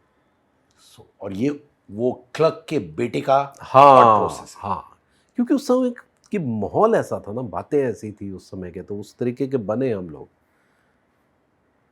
हम बेपरवाह नहीं रहे कभी भी। जैसे होता ना आजकल के यूथ को मैं देखता हूँ, अब बेपरवाह ये वो। आज के यूथ में लिव फॉर द मोमेंट, जो होगा हाँ, देखा या जाएगा। Live for the moment. अभी जो है एंजॉय करो, जो होगा हाँ, देखा जाएगा। देखा जाएगा। ये अभी तक मेरे अंदर नहीं आई है सर। बिल्कुल, हम भी ऐसे ही हैं, हम भी वही दौर के लोग हैं। तो छोटे से हाँ, 1 रूम से आप पहुंच गए हाँ, 2 BHK। हाँ, 2 BHK। 2 BHK जब आप वो 2 BHK में गए थे पहले दिन मैम के साथ, क्या था फीलिंग, याद है आपको? बहुत अच्छी फील थी। अच्छा, उस समय मैं फिर भी पीछे खींच रहा था अपने आप को कि 2 BHK रहने दो, 1 BHK लेते हैं। जैसे आपने कहा ना कि मर्सिडीज नहीं, मार्टीज, या तो मैं यही करता, नहीं 1 BHK ठीक है, अभी रहने दो, देखो पता नहीं ना अभी क्या हो, सुनो अभी, ये कहते हैं हट, ये थोड़ी सी बॉम्बे आइट है ना भाई, और डेयरिंग है थोड़ी सी। क्योंकि नोटिस तो करो कि इन्होंने आपको कहा, इन्होंने अभी भी हाल ही में कहा था छोड़ दो छोड़ दो। हाँ हाँ देखा हाँ, ये तो अभी अभी मेरे को घर में ये बोल के ही आई है, ये जाए। अभी भी बोल के आई है। हाँ, तो ये डेयरिंग है। हाँ, लेकिन मैं अपनी वो उसको मिडिल क्लास मेंटालिटी को छोड़ ही नहीं पाता। मैं कहता हूँ नहीं, अभी नहीं, अभी रुको, अभी देखो, अभी जानो, फिर धीरे धीरे धीरे धीरे। वाह, ये बिल्कुल मेरी वाइफ और मेरी तरह है। मैं भी बहुत बहुत सोच समझ के चीज़ें करता हूँ। मेरी वाइफ भी ऐसे ही है, बोलती नहीं है ठीक है छोड़ दो, कोई प्रॉब्लम नहीं, ये नहीं है मत करो, दिल नहीं बोलते तो मत करो। मैंने कहा, नहीं यार प्लान करना है। हाँ, पर ये कॉम्बिनेशन अच्छा है सर जी। हाँ, एक अगर सोच समझ के केयरफुली मूवमेंट्स करते हैं और एक डेयरिंग हो तो अच्छा कॉम्बिनेशन, दोनों ही डेयरिंग हो तो हाँ, नहीं नहीं नहीं, अच्छा बहुत है। मुश्किल हो जाता हाँ, है बहुत पैर। मुश्किल हो जाता है। कई जगहों से बचा भी लेती हैं, ये ऐसा नहीं है। कहाँ कहाँ से बचाती है? मतलब जैसे कभी गलत, फाइनेंशियल गलत कहीं जा रहा है तो तुरंत, जैसे हमने घर लेने की कोशिश की थी बहुत बड़ा, लेकिन वहाँ पर हमारे बहुत पैसे फंसने की और किसी अलग जंजाल में फंसने की वो थी, जहाँ से इन्होंने बचा लिया। नो, मेरी इंट्यूशन के लिए गलत है, नहीं जाना है, आगे नहीं बढ़ना है। हालांकि हम काफ़ी आगे बढ़ गए थे, फिर भी मतलब ये लौटा है। सर आप लोगों को ट्रस्ट करते हो ईजिली? नहीं, मैं बहुत जल्दी नहीं करता हूँ। कोई कारण की वजह से? कारण ये कि जिस तरह से मैं आजकल धोखे देखता हूँ किसी भी बिजनेस डील में इधर उधर, तो मैं एकदम से ट्रस्ट नहीं करता बिल्कुल भी किसी के ऊपर। आप एंटरटेनमेंट बिजनेस में लोगों को ट्रस्ट करते हैं? नहीं, बहुत नहीं करता, क्यों? क्योंकि मेरे कई बार पैसे मारे हैं। मारे माने काम करवाए और पैसे दे हाँ, दिए? और और वो ये नामचीन लोग? नामचीन लोग, और वो भी उस समय जब हम बहुत स्ट्रगल के दौर से गुजरे, और वो भी अच्छे खासे पैसे, और जब जरूरत और वो सबसे ज्यादा दिए है। ही नहीं, मतलब थोड़े थोड़े तो ही दिए ही नहीं। आपने मांगा? बहुत बहुत। पहुंच गया ऑफिस? ऑफिस भी पहुंचे। उनको ये भी बोला कि देखिए मैं ऐसे बैकग्राउंड से आ रहा हूं इस वक्त नहीं, जहाँ पे ये मायने रखता है बहुत। हाँ, नहीं, उनको जो भी था कि अभी हम इस स्थिति में हैं सर, हमारे इतने पैसे बचते हैं ये, और ऐसा नहीं था कि उन्होंने कहा कि नहीं देंगे, नहीं बेटा हम समझते हैं, हम बिल्कुल समझते हैं, बहुत मोहब्बत से उन्होंने कहा ये, और उस मोहब्बत ने ही मतलब फिर कहा कि ओ गॉड, ट्रस्ट नहीं करने का। जो आप बोल रहे सिर्फ हो ना, मोहब्बत ही trust दिया, कर पैसे लेते नहीं हैं, दिए। ना। और मेहनत इतनी करवाई कि पाँव में छाले पड़ जाते, इतने मोटे मोटे पाँव जो हो गए थे। तो जब ये पैसा नहीं आता था तो क्या आप करते, कोई बैकअप ऑप्शन था आपका? कोई बैकअप ऑप्शन भी नहीं था, पता नहीं कहाँ से हो जाता था कुछ और। कहीं अग्नि चक्र हकीकत वगैरह कहानी का आ गया कहीं से चेक। ये तो बड़ी विचित्र बात है कि कहाँ से हो जाता था। ये तो हो जाता है, पता नहीं क्या है, ये कौन है। ऊपर वाले पे विश्वास रखते हो? हाँ, एक शक्ति पे विश्वास करता हूँ, कोई तो है, कुछ तो है जो साथ चलता है। तो जब कोई इंसान आपको पैसे नहीं देता है, जो आपकी मेहनत के पैसे हैं, तो उस वक्त क्या आप छोड़ देते हो या ऊपर वाले से बात करते हो? बात करता हूँ, क्या बोलते हो उनसे? बाबा देख लेना इन्हें। तो लापतागंज से आप एक फेस बन गए, तो उसमें शिल्पा शिंदे भी थी ना? हाँ, शिल्पा शिंदे वो बाद में आई थी बहुत, एक क्रिश्चियन लेडी का वो रोल कर रही थी। कैसा था बॉन्ड उनके साथ? बहुत अच्छा, आज भी बहुत अच्छा है। शिल्पा शिंदे बहुत प्योर और बहुत अच्छे दिल की औरत है और बहुत बिंदास है। उस वक्त भी थी? उस वक्त भी थी, हमेशा रही है। तो ये 5 साल चला आपका? हाँ जी, 5 साल चला, 5 उस साल। वक्त बैंक बैलेंस सब सॉर्ट कर दिया लापतागंज ने? हाँ, लापतागंज से मुझे बहुत हेल्प हुई थी, लापतागंज से मुझे बहुत हेल्प हुई थी। सर हालांकि पैसा इतना मोटा उस समय नहीं मिला, लेकिन मुझे वो फला बहुत, because of my organise nature also, और वैसे भी फला बहुत।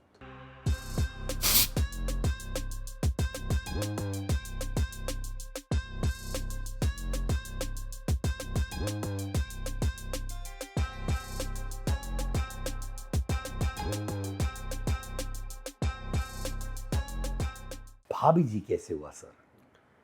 भाभी जी ऐसे हुआ कि लापतागंज जब बंद हुआ तो मैं फिर से अश्वनी धीर के पास गया। तो अश्वनी धीर उस समय एक दो और सब टीवी के प्रोजेक्ट बना रहे थे, लेकिन क्योंकि मैं बहुत ज़्यादा कर चुका था 5-6 साल, तो सब टीवी वाले किसी और एक्टर को ट्राई करना चाह रहे थे उनके साथ। तो उन्होंने मुझे थोड़ा सा कहा वेट कर। उसी दौरान मनोज संतोषी का मुझे फ़ोन आ गया, राइटर मनोज संतोषी, जो अभी इस दुनिया में नहीं रहे ना, आपको पता हो। तो उनको मैं दिल्ली से जानता था क्योंकि वो हबीब तनवीर साहब के साथ काम किया करते थे। तो उन्होंने मुझे कहा कि हम एक सीरियल बना रहे हैं, भाभी जी घर पर है, और इसमें इस जो है वो 2 हीरो हैं और उसमें से एक हीरो आप हो। तो मैंने कहा हीरो का रोल है ये? तो मैंने कहा किस तरह का हीरो है? कह रही ये 2 पड़ोसी हैं जो एक दूसरे की बीवी से मोहब्बत करते हैं। तो मैंने कहा अच्छा। मैंने कहा यार लापतागंज जो है उसमें तो मेरा बड़ा ऐसा किरदार रहा है, बड़ा ही एक शालीन सोशल कॉज के लिए लड़ने वाला, तो ये सही रहेगा यार ऐसे, और मेरे चेहरे पे क्या ये सूट करेगा कि मैं दूसरे की बीवी से मोहब्बत कर रहा हूँ? तो बोलते हाँ बहुत सूट करेगा, आपकी आंखों में वो दिखता है। आप दूसरे की बीवी को पसंद करते हो? ये कॉम्प्लीमेंट है या क्या है? हाँ, मैंने यही कहा। मैंने कहा यार आप मोहब्बत से बोल रहे हो या गाली दे रहे हो? बोलते आपकी आंखों में दिखता है। कहते इतना भी शरीफ मत समझो रोहिताशु, आ जाओ बात कर लेते हैं। तो मैंने कहा चैनल कौन सा है? बोलते ये NTV है। मैंने कहा ये कौन सा चैनल है? बोलते भी नया आ रहा है। अच्छा, मेरा एक्सपीरियंस अच्छा नहीं रहा था नए चैनल्स को लेके, क्योंकि मैंने जैसे ही लापतागंज खत्म हुआ था एक और चैनल के लिए काम किया था जो सोनी सब है, सब टीवी, सोनी सोनी पल पल, हाँ है ना, वो कुछ दिन के लिए आया था। तो उसमें मैं एक सीरियल करता था, कोई खुशियों की गुल्लक आशी, तो वो कुछ समय के लिए चला। तो मैंने कहा मैं ऐसे चैनल में काम नहीं करूँगा जहाँ पर जो है वो जो फेम ना मिले, कुछ ना मिले, सीरियल बंद हो जाए। मैं बड़े चैनल्स के लिए काम करूँगा, स्टार प्लस के लिए, कलर्स के लिए काम करूँगा। तो मैंने रेखा से बोला कि यार ऐसे मनोज संतोषी बोल रहे हैं कि भाभी जी घर पर एक सीरियल है, उसमें जो है मेन रोल है, तो यार मैं तो सोच रहा हूँ मैं बड़े उसके लिए करूँगा। तो ये मुझे कहती है देखो ऐसा है कि इस उम्र में हीरो का रोल कोई नहीं देगा, ये हीरो का रोल है, मेन रोल अगर वो कह रहे हैं तो करो। मैंने इनकी बात मान ली। और हमने उसका पायलट एपिसोड किया, और जिस सीरियल को हम 3 महीने का मान के चल रहे थे, हमने कहा 3 महीने चलेगा बस ये, क्योंकि हिंदुस्तान में दर्शक पता नहीं इसको किस वे में ले कि एक आदमी दूसरे की बीवी से मोहब्बत कर रहा है, इसको अन्यथा ना ले, कहीं करे अरे बकवास है, इसमें तो ये सब संस्कारों के विरुद्ध है, ये ऐसा ऐसा ना हो जाए। लेकिन जब इसकी रेटिंग आई तो वो शाहरुख खान के रियलिटी शो जितनी आ गई। क्या बोल रहे हैं आप? हाँ, NTV पर उस समय शाहरुख खान का एक रियलिटी शो भी आया था साथ में, उसके जितनी आ गई रेटिंग। हमने कहा यार कमाल है हिंदुस्तान, तो मतलब यहाँ तो सब दिल हथेली पे लेके चल रहे हैं। तो ऐसे ये रोल मिला, और जो सीरियल हम सोच रहे थे 3 महीने चलेगा, वो 11 साल हो गए आज। और चल रहा है। बट आपकी आंखों के बारे में बात करना चाहता हूँ। आपकी बीवी को पता चला कि आपकी आंखें क्या बोलती है शादी करते वक्त? हाँ हाँ रेखा जी, अब ये तो यही बताएंगी। ये आंखें वाला बड़ा एपिक था आपका। तो माने उस वक्त आपको यकीन नहीं था कि भारत एक्सेप्ट करेगा कि हाँ, 2 मर्द हाँ, दूसरे की बीवी के साथ हाँ, इश्क कर रहे हैं। हाँ, और हम लोग को भी ये लगता है कि उस टाइम पे यही दौर था कि टिपिकल एक सास बहू, हाँ, ये वो, हाँ, उसूल ये उसूल। सब, और एक वैम्प आता है आंख ऐसे हो जाता है, सही ये बात, सब बिल्कुल वही दौर और- चल रहा था, बिल्कुल हाँ, सही। आज से है 10 ना? साल 11 साल पहले तो यही था, बिल्कुल। तो 11 साल लगातार मनमोहन तिवारी, मनमोहन तिवारी, उनके बारे में क्या है जो 11 साल आप टिके हुए हैं, टिके ही नहीं, मजे से कर रहे हैं ऑडियंस के लिए? क्या है वो? एक तो कॉमेडी है, सबसे बड़ी बात ये, हर 5 एपिसोड के बाद कहानी बदल जाती है, और हमें कई बार नए किरदार इसी किरदार को ध्यान में रखते हुए भी करने पड़ते हैं, जो आपके को अलग अलग चीज़ें ट्राई करने का मौका मिलता है। और मनोज संतोषी अब इस दुनिया में नहीं रहे, लेकिन उनकी राइटिंग इतनी खूबसूरत थी, इतनी खूबसूरत कि जैसे लगता था जैसे मैं बहुत एक अच्छे मंझे हुए व्यक्ति के साथ कोई नाटक खेल रहा हूँ, एक अच्छे राइटर के साथ। इतनी अच्छी उनकी राइटिंग में रवानगी थी। तो ये सारी चीज़ें जो थी वो भाभी जी घर पर से जुड़ी। और एक तरह का इसके अंदर एक और चीज़ है, एक शरारतीपन है इस सीरियल के अंदर, एक शरारती एलिमेंट है। ये पढ़ाता नहीं है, टीच नहीं करता, तो इसीलिए हम आम आदमी में इसके ज़्यादा घुसते हैं, आम आदमी के बीच में, आम आदमी की फैमिलीज़ में, आम आदमी जो कानपुर में, यूपी में अक्सर पाए जाते हैं। रिलेटेबल है कैरेक्टर। हाँ, बहुत ज़्यादा। क्या आम इंसान आपके असल नाम को जानते हैं? क्योंकि मुझे बताया गया कि सब आपको मनमोहन तिवारी के नाम से जानते हाँ, हैं। मनमोहन तिवारी ही ज़्यादा वो है। अभी शिमला में भी जब हम कंपटीशन करते हैं तो गेटी थिएटर के जैसे ही बाहर आता हूँ मैं, तो बहुत सारे लोग फ़ोटो खिंचाने आते हैं। बहुत एकदम एक परिवार ने पहचान लिया, फिर दूसरा रुका, तीसरा रुका, चौथा रुका, ऐसे भी वो तिवारी जी ही बोलते सुने, तिवारी जी एक फ़ोटो, तिवारी जी एक फ़ोटो, तिवारी जी। पता नहीं क्या है, तिवारी जी ही। तो रोहित ताश्व हाँ, कहीं खो गया क्या तिवारी जी के सामने? शायद खो ही गया है।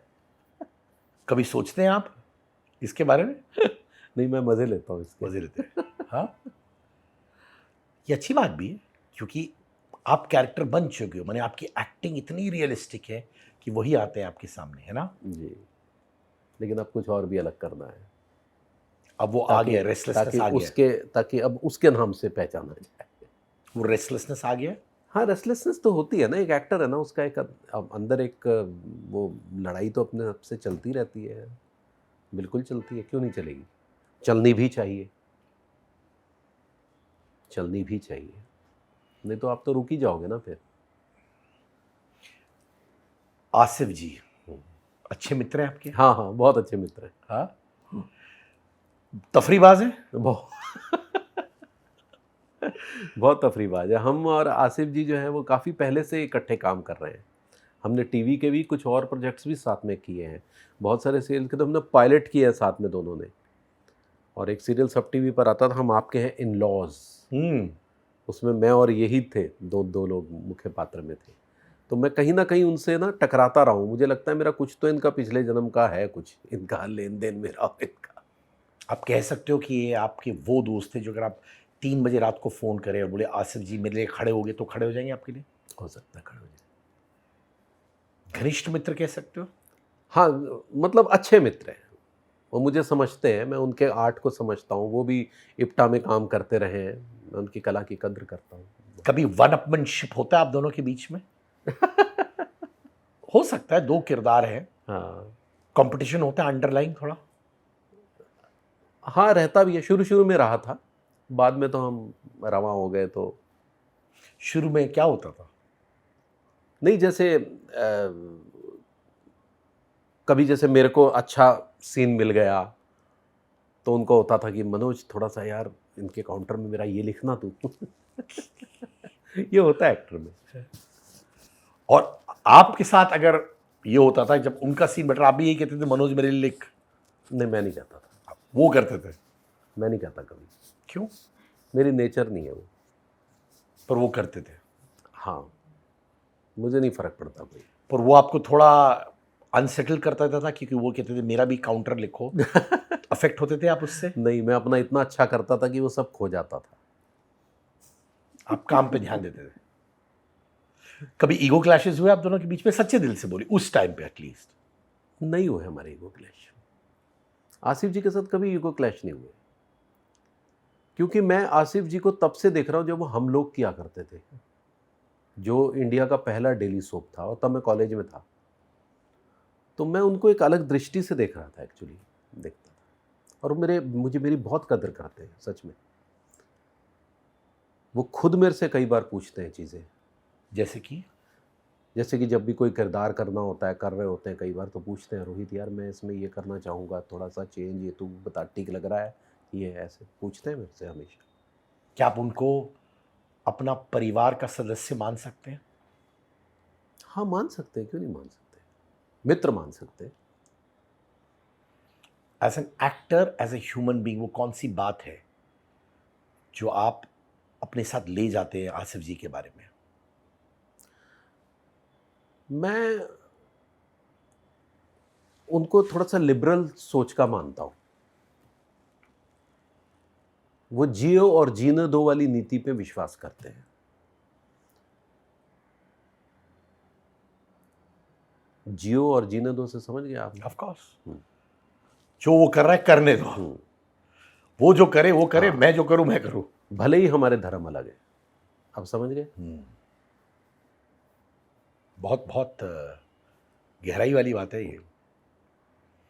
और प्रोफेशनली वो बहुत पंक्चुअल है, जैसा मैं हूँ। आज भी मैंने आपको 6 बजे बुलाया, आप 6 बजे पॉइंट ये ब्लैंक मेरे आए थे। अंदर है, मैं पागल हो जाता हूँ जब ना हो तो। और 6 बजे शार्प आप आए यहाँ पे। हाँ, मैं रेखा को मैं इनसे ना कई बार खफा हो जाता हूँ, मेरी लड़ाई हो जाती है इस बात को लेके, क्योंकि ये मेरे को डिसिप्लिन ड्रामा स्कूल से मिला है। मैं रिहर्सल में भी एकदम टाइम पे पहुंचता हूँ, कोई बैठा हो ना बैठा हो। पर आपके इर्द गिर्द जब लोग टाइम पे नहीं आते मैं बहुत इरिटेट होता हूँ। और होता है आपके साथ? हाँ, अक्सर होता है। भाभी जी के सेट पे हाँ, भी? हमेशा होता है। तो गुस्सा कंट्रोल करते हो कि सुना देते हो? नहीं, कई बार सुना भी देते हैं, ऐसा नहीं है। आसिफ जी टाइम पे आते हैं? आसिफ जी आते हैं टाइम पे। शुभांगी टाइम पे आती है? ना, भी आती है। तो उनको सुनाते हो आप? कई बार बोल चुके हैं। क्या कारण देती है लेट आने के लिए? नहीं, थोड़ा कहती है लेडीज़ को टाइम लगता है, साड़ी पहननी होती है, ये पहनना होता है, वो पहनना होता है। पर सुना देते हैं आप डंके की नहीं, चोट? कई बार भी बोला मैंने, थोड़ा यार देखो हम भी तो आए हैं टाइम पे। तो बोलती आप तो पीछे ही रहते हो ना। तो वो भी एक छोटा सा वाद विवाद चलता है। बट मैं समय के मामले में बहुत पक्का आदमी हूँ, मैं बताऊँ। एक और एक्टर है इमरान हाशमी साहब, जो समय के बहुत पक्के हैं और वो बहुत इरिटेट हो जाते हैं अगर भले ही सामने कोई बड़ा एक्टर हो या ना हो, वो आते हैं टाइम पे, चले जाते हैं टाइम पे। अच्छा। बोलते हैं कि बॉस मैं आया हूँ टाइम पे, तुम लेट आए हो तो तुम लेट आए हो, जी हाँ। मैं अपने टाइम पे निकल जाऊँगा। जी। जब शिल्पा शिंदे शो छोड़ी थी, सिस्टम हिल गया था? बहुत तगड़ा कैसे? हिल क्या गया था शो, ऐसा लग रहा था बंद हो जाएगा। ये नौबत आ गई थी क्योंकि उनकी इतनी तगड़ी फैन फॉलोइंग थी कि मतलब दिल्ली की पॉलिटिकल पार्टीज उनको खींच रही थी, पता है, अपनी तरफ। स्मृति ईरानी के लेवल पर का था उनका क्रेज उस समय। तो ऐसे टाइम पर जब उन्होंने छोड़ा तो हम तो हिल गए थे एकदम से। मुझे तो लगा यार ये प्रभु तू एक तरफ राजयोग दे रहा है, उसके बाद फिर खींच भी दे रहा है चीज़ें। मैं बहुत अपसेट हो गया था क्योंकि अचानक से हम एकदम ऊपर उठे। हम फिल्म एक्टर्स हमको फ़ोन करते थे, पता है आपको? अनिल धवन, अपना सलमान खान ने भी हमसे आसिफ जी को फ़ोन किया था। जॉनी लीवर ने मेरे को फ़ोन किया, जॉनी लीवर साहब ने। अनिल धवन एक्टर, प्रेम चोपड़ा, इन सब एक्टर ने हमको बाकायदा हमारे नंबर लेके हमको फ़ोन किया है, कॉम्प्लीमेंट करने के लिए। कॉम्प्लीमेंट करने के लिए। और ऐसे टाइम में वो छोड़ गई। भाभी जी सीरियल में भाभी जी ही छोड़ दे तो रह क्या गया बताइए। और वो भी एक ऐसी जो दिखती थी ऐसी कि क्या बताएं, मतलब बहुत लोग एकदम जुड़े हुए थे, तो हिल गया था बाकायदा। और उस समय जो एक गंदगी फैली ना, वो अजीब सी थी, जैसे वो किसी और पॉलिटिकल पार्टीज़ के पास चली गई कि मेरे साथ अन्याय है, ये है, वो है। ज़माने भर का जो वो फैला ना, वो उससे और मन खट्टा हो गया। एग्जैक्टली हुआ क्या था उस वक्त? हुआ ये था कि शायद प्रोड्यूसर और उनके बीच में कुछ तनातनी हुई थी, कुछ डेट्स को लेकर, और शायद उनको कहीं और प्रोजेक्ट भी करना था साथ में ही, लेकिन वो संभव नहीं था क्योंकि भाभी जी चल रहा है, जो नेचुरली 20-22 दिन तो देने ही है ना उसमें। तो ऐसे बीच में कैसे करें, कहानी टूट जाएंगी। 4 लोगों के मध्य तो कहानी चलती है। क्या उन्होंने आपको कंसल्ट किया कि मैं छोड़ने नहीं, की सोच रही हूँ? उन्होंने कभी कंसल्ट नहीं किया। उन्होंने भनक भी नहीं लगने दी कि शो छोड़ रही है।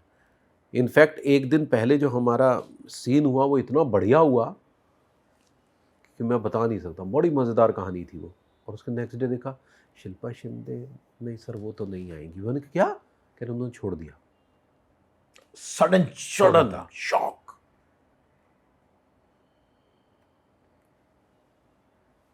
तो जब शुभांगी आई, हाँ, क्या हुआ उस वक्त? नहीं फिर ऑडिशंस का दौर शुरू हुआ, फिर शुभांगी आई। तो शुरू में तो शो हिला हुआ ही था, ऐसा नहीं था कि एकदम से पटरी पर आ रेटिंग्स गया। गिर गए थे उस वक्त? डेफिनेटली। अरे नहीं गिरेंगे क्या, स्वाभाविक सी बात है ना, क्यों नहीं गिरेंगे, एकदम सब कुछ हिल गया था। लेकिन फिर शुभांगी आई, फिर कुछ एक चीज़ें शुभांगी में उनसे बेहतर भी थी और कुछ नहीं भी थी। क्या बेहतर था? शुभांगी को वो भाषा शिल्पा शिंदे से ज़्यादा बेहतर आती है।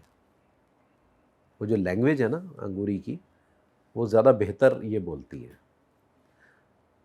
लुक वाइज नेचुरली वो थोड़ी सी हो गई थी उसमें, बहुत खिल के आती थी शिल्पा जी। हाँ, लेकिन धीरे धीरे फिर ये भी ट्रैक पर आ गई और धीरे धीरे फिर से लोग लौटने लगे। और अब यही है, शुभांगी ही है अब। योगेश जी ने मुझसे कहा था कि मुझे शुभांगी जो है वो तो है ही, बट मैं शिल्पा को मानता हूं एज द बेटर अंगूरी। आपके अनुसार कौन है बेटर अंगूरी? दोनों अपनी अपनी जगह हैं। नहीं, सच्चे दिल से बोलिए। मैं preference सच्चे तो- दिल से बोल रहा हूँ। मैं शुभांगी की इसलिए कदर करता हूँ क्योंकि उसने बहुत प्रेशर के बीच में, बहुत सारा प्रेशर था उस समय, वो कैरेक्टर संभाला। और क्योंकि शिल्पा शिंदे को बहुत लोग देख चुके थे, उसके साथ बहुत जुड़ चुके थे, इसलिए नंबर ज़्यादा शुभांगी को दूंगा। जो उनका सर्कमस्टांस बहुत tough था। सर्कमस्टांसेस ऐसे थे, इतने प्रेशर के बीच में अगर मैं उसकी जगह होता मैं नहीं करता, क्योंकि जिस लेवल पे वो छोड़ के गई थी। तो शुभांगी जी ने बहुत अच्छा किया। शुभांगी जी ने मुझे यहीं पे बोला था सर जी कि उनकी पर्सनल लाइफ में उनके हस्बैंड के साथ बहुत प्रॉब्लम्स हो रहे थे। वो बोलती थी मैं वैनिटी में रोती थी और मैं आती थी शॉट देने के लिए टू कॉमेडी सीन। वो आपको बताती थी उनके साथ क्या हो रहा है? सर उन्होंने कभी अपनी पर्सनल चीज़ें हमसे शेयर नहीं की, लेकिन वो परेशान तो रहती थी, वो हम ऑब्जर्व कर पाते थे, देख भी पाते थे। पर ऐसा कभी नहीं हुआ कि आपने उनको रीच आउट किया, क्योंकि आप सेंस कर सकते थे कि शुभांगी जी के साथ कुछ ना वो कुछ टाल जाती थी। यू सीन होता है क्राइंग ना। And coming on the set. हाँ होता है, कई बार देखा है, कई बार देखा, परेशान है डेफिनेटली। कभी कभार ये होता है कि आप रीच आउट करना चाहते हो बट आपको समझ नहीं आता कि रीच आउट हाँ, करना कैसे चाहिए कि नहीं। कैसे करें, करना चाहिए, नहीं करना चाहिए, आपकी निजी लाइफ है, हम घुसेंगे क्या पता आपको बुरा लगे, है ना? ये सारी चीज़ें होती हैं जो आपको थोड़ा-सा। सर जी आपके साथ और कभी ये हुआ है बिल्कुल ऐसे ही, जहाँ पे जो शुभांगी के साथ हुआ है, वो रो रही है वैनिटी वैन में, पर्सनल लाइफ में क्राइसिस है, हस्बैंड के साथ इश्यूज है और वो कॉमेडी सीन कर रही है, आपके साथ हुआ है कि कभी आप मेंटली कहीं और हैं, खो गए हैं, दबे हुए हैं, अपसेट है और फिर आपको आके सीन परफॉर्म करना ये पड़ तो रहा है? एक्टर के साथ बहुत नॉर्मल है सर। आपके साथ कब हुआ है? बिल्कुल है, मेरे फादर की जब डेथ हुई थी मैंने किसी को नहीं बताया और मुझे पता चल गया था। ये तो बहुत सारे एक्टर्स के साथ हुआ है। और मैंने बाकायदा, मैं था उसमें, राकेश बेदी साहब थे, आसिफ जी थे, सब हुए, हमने वो पूरा सीक्वेंस किया और मुझे पता चल गया था पापा नहीं रहे। तो फिर आके मैंने बताया कि आसिफ भाई मेरे पापा नहीं रहे। और ये बहुत सारे एक्टर्स के साथ हुआ है। तो माने आप सीन कर रहे हैं और आपको पता चला है, सीन करने से पहले ही पता चल गया था। तो सीन में आपका ब्रेकडाउन हुआ? ना, क्या करते हो आप, वो थॉट को हटा देते हो? हाँ बिल्कुल नहीं कर, सीन किया बाकायदा पूरा। मैंने बताया ना, हम उस तरीके के हैं। मैं क्या, बहुत सारे एक्टर होते ही ऐसे हैं। वो सीन खत्म हुआ, उसके बाद खत्म क्या हुआ, हुआ? उसके बाद फिर मैंने चुपके से आसिफ भाई के कान में कहा, आसिफ भाई मेरे फादर की डेथ हो गई। व्हाट, क्या बात कर रहे हो रोहित? फिर उसके बाद राकेश बेदी आ गए, अरे जाओ जाओ ये वो, फिर पूरी हफरा तफरी हो गई। तुरंत बिनायफर को फ़ोन किया, मैडम को, उन्होंने कहा तुरंत निकलो रोहित, जाओ ये वो।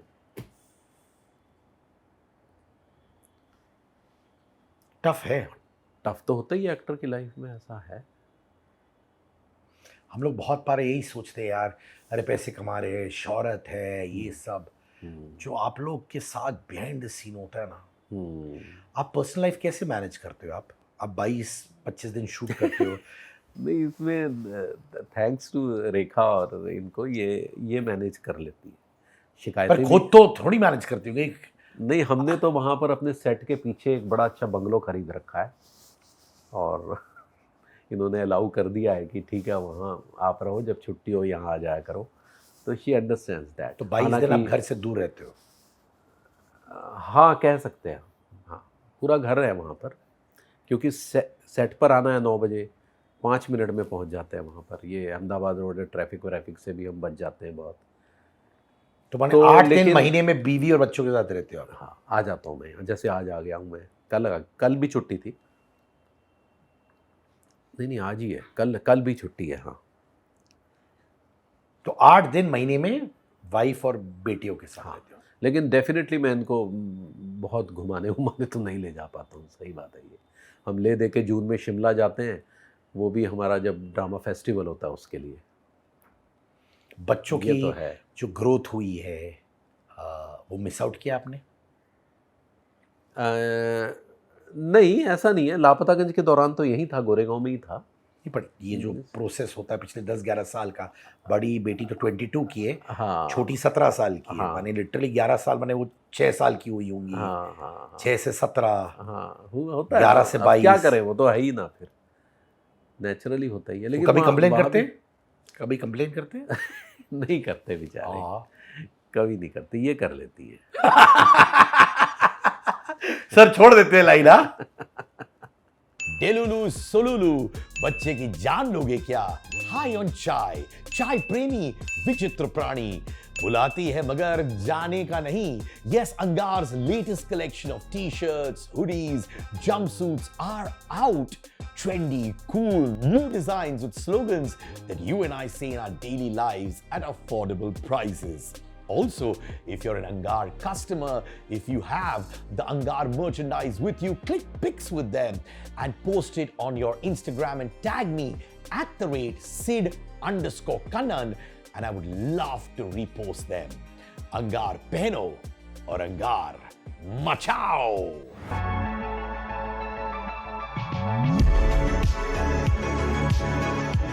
जब सौम्या टंडन शो छोड़ के चली गई, हाँ, तब क्या हुआ था? तब भी मुझे बहुत दुख हुआ था, रियली। क्या था, क्योंकि सौम्या के ही साथ मेरे सीन्स ज़्यादातर, है ना, क्योंकि वो कॉन्सेप्ट ही ऐसा है कि वो यहाँ आ रहे हैं, मैं वहाँ जा रहा हूँ। तो वो मेरे लिए भी बहुत कष्टप्रद था, मैं आपको बताऊँ, सौम्या जी का छोड़ना, क्योंकि मुझे लगा यार ये कब कर रह क्या गया है इसमें, क्योंकि इतना अच्छा सौम्या ने उस चरित्र को पकड़ा था ना, वो जो कैरेक्टर की क्लास थी, उसका जो गिव एंड टेक था तिवारी जी और अनीता भाभी के बीच में, वो उनके साथ मेरा बहुत ही बेहतरीन था, वो सुर सेट हो गया था। तो उनका जाना मुझे बहुत, मतलब शिल्पा शिंदे से भी ज़्यादा तकलीफ मुझे सौम्या के जाने से हुई है। ऐसा क्या? हाँ जी। आप टच में हो सौम्या के साथ? हाँ, शिल्पा के साथ? शिल्पा के साथ भी टच में हूँ बहुत। सारी लड़कियों के साथ टच में आप? हाँ, वो आंखों वाला सब बात वापस आ गया है। जो उन्होंने आंखों के बारे में बोला था वो सही निकला है। हाँ, बिजी हुआ नहीं हूँ, सारी मेरी एक्स एक्ट्रेसेस का मैं तो टच में हूँ। टच में तो हूँ मैं, दोनों के टच में हूँ बिल्कुल। सौम्या की खासियत क्या थी as an actress, as a person? Saumya बहुत वेल रेड पर्सन है, बहुत well-read बहुत पढ़ी लिखी हैं, और उनका पोइट्री में, गाने में, इसमें बहुत इंटरेस्ट है जो मेरा भी है, तो बहुत एक अच्छा बॉन्डिंग है। और वो अपने घर में भी कई बार जब मनोज संतोषी थे तो बहुत सारे कार्यक्रम किया करती थी, अपने घर में एक महफिल जमना जिसको बोलते हैं, वो सब बहुत रहता था। अभी थोड़ा सा कम हो गया, लेकिन वो भी कहती है नहीं नहीं रोहित, कर रखी हूँ, अभी जल्दी कर रही हूँ, डोंट वरी। तो उस तरह का है। और वो उनका भी नाटकों में बहुत इंटरेस्ट है, नाटक पढ़ना, मोनोलॉग्स पढ़ना, ये सब उनका काफ़ी वो है। और हेल्थ कॉन्शियस बहुत ज़्यादा है, वो हमेशा आपको पढ़ाती भी रहती है, मतलब हेल्थ टिप्स देना, ये वो देना। सूर्य नमस्कार किया करो रोहित, हैं सूर्य नमस्कार किया करो, बॉडी पूरी स्ट्रेच होती है, आपको पता है, आपका देखो पेट कहाँ जा रहा है, ये कहाँ जा रहा है। शिल्पा शिंदे डंके की चोट चीजें बोलती है, हाँ जी। कुछ लोग घबरा भी जाते हैं क्योंकि इतनी ऑनेस्ट है वो। आपके साथ वैसी थी? हाँ थी। कुछ सुनाया आपको? हैं? कुछ सुनाया सेट पे? नहीं, वो कई बार जो है ना ऐसी चीज़ें बोल जाती थी जिससे मेरे को बहुत हंसी आ जाती थी। जैसे मेरी एक आदत है, जैसे सेट पर कोई आया है ना, आपके फ़ैन हैं, वो आपके साथ फ़ोटो खिंचाते हैं, मैं सबके साथ खिंचाता हूँ। मैं बाकायदा, मैं कोई आई छोटी बच्ची है, उनके साथ बच्चे भी हैं, सब पूरी फैमिली के साथ आओ। फिर वो कहते हैं सर इंडिविजुअल एक करके खींचेंगे। मैंने कहा कोई नहीं, एक करके भी आ जाओ, कोई नहीं। तो वो बहुत इरिटेट होती थी, बोलती रोहित जी क्या करते हो आप, कैसे करते हो, ये आ जाते हैं डिस्टर्ब करने के लिए। मैंने कहा डिस्टर्ब करने नहीं आते शिल्पा जी, ये हमारे फ़ैन हैं। तो इस सिलसिले में वो कई बार डांट देती थी मेरे को और मैं बहुत हंसता था। बहुत प्यार से, बट था।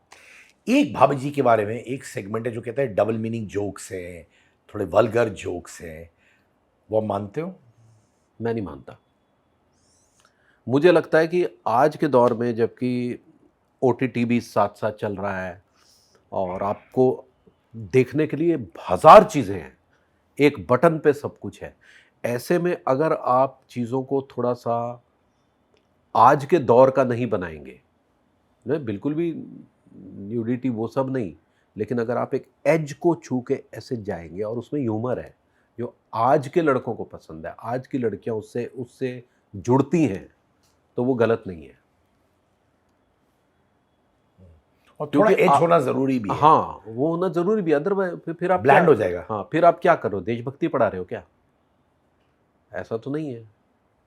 वो एक दो परिवारों के बीच की कहानी है जो कि एडल्ट कॉमेडी के ही तौर पे शुरू हुई थी। मैं आपको भी बता दूं, एनटीवी ने इसको एडल्ट कॉमेडी की तौर पर ही प्रेजेंट किया था, लेकिन इसमें तो बच्चे आ गए अचानक से। जब बच्चे हप्पू सिंह का किरदार देखकर या चचा जी का किरदार देखकर आ गए, सक्सेना का किरदार देखकर, तो अचानक से लगा अरे यार ये कहाँ से आ गए, इनके लिए तो बनाया ही नहीं है। तो फिर थोड़ा सा उसको जेंटल करना पड़ा। करना पड़ा, अदरवाइज तो मकसद तो वही था। सदानंद वर्मा के साथ कैसी आपकी तालमेल? अच्छे हैं, हम रील्स वगैरह बनाते रहते हैं दोनों इकट्ठे। है ना? हम्म। उनकी भी जबरदस्त कहानी है। वो एक टाइम पे प्रोमो प्रोड्यूसर थे सोनी टीवी के साथ। हाँ हाँ, मुझे पता है। तो वो स्क्रिप्ट लेके आते तो मैं वॉइस करता था। अच्छा। तो मैं यहीं पे रहता था अंधेरी वेस्ट में, और रात के 2-3 बजे फिल्म फेयर अवार्ड्स के वॉइस ओवर की स्क्रिप्ट मुझे 2 बजे रात को बुलाते थे, 3 बजे रात, और बाकायदा मैं पहुंचता था।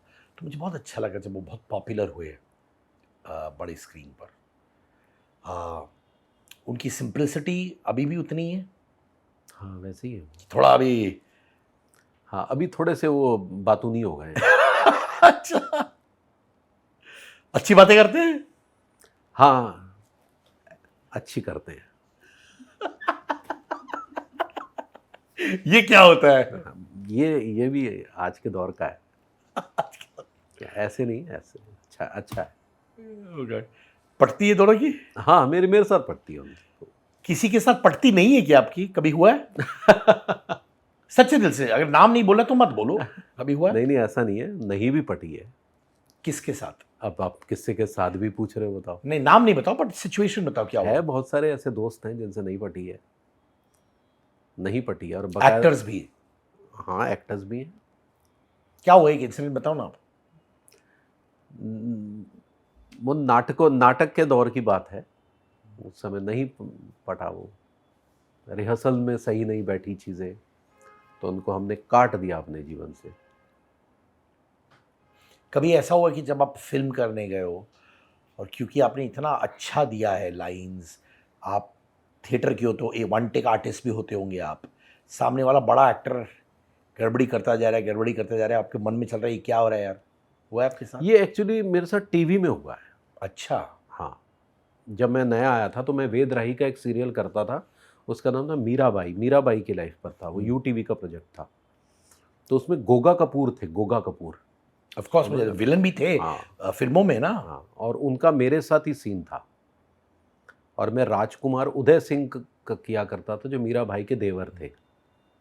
तो उनके साथ मेरा सीन था। अब मेरी भी लाइनें, उनकी भी लाइनें, और एंड में मुझे उनको ऐसे ये पकड़ना था उनका, वो ये ना गिरे से जो बख्तर पहनते हैं, और खींचना था। अब वो एक तो वो बहुत फंस रहे थे, एक जब भी मैं एंड में आके उनका बख्तर पकड़ूं तो वो जो है, अरे काका ऐसे नहीं यार, नहीं, एक तो वो भूल रहे, वहाँ का फ्रस्ट्रेशन यहाँ निकाल रहे थे। तब मुझे लगा यार तुम बड़े एक्टर हो गए, लेकिन आप इतनी सी बात को नहीं समझ रहे। मतलब वो मुझे करना है ऐसा, और वेद राही साहब बोल रहे काका करना है, उसको पकड़ के खींच। तो ऐसे में वो वहाँ की फ्रस्ट्रेशन यहाँ निकाल रहे हैं। ये तो बड़ा अनईजी हो जाता है एक एक्टर के लिए, खासकर वो एक्टर जो अपने डेडिकेशन से काम कर रहा है। तो ऐसे लोगों से मुझे बड़ी तकलीफ होती है।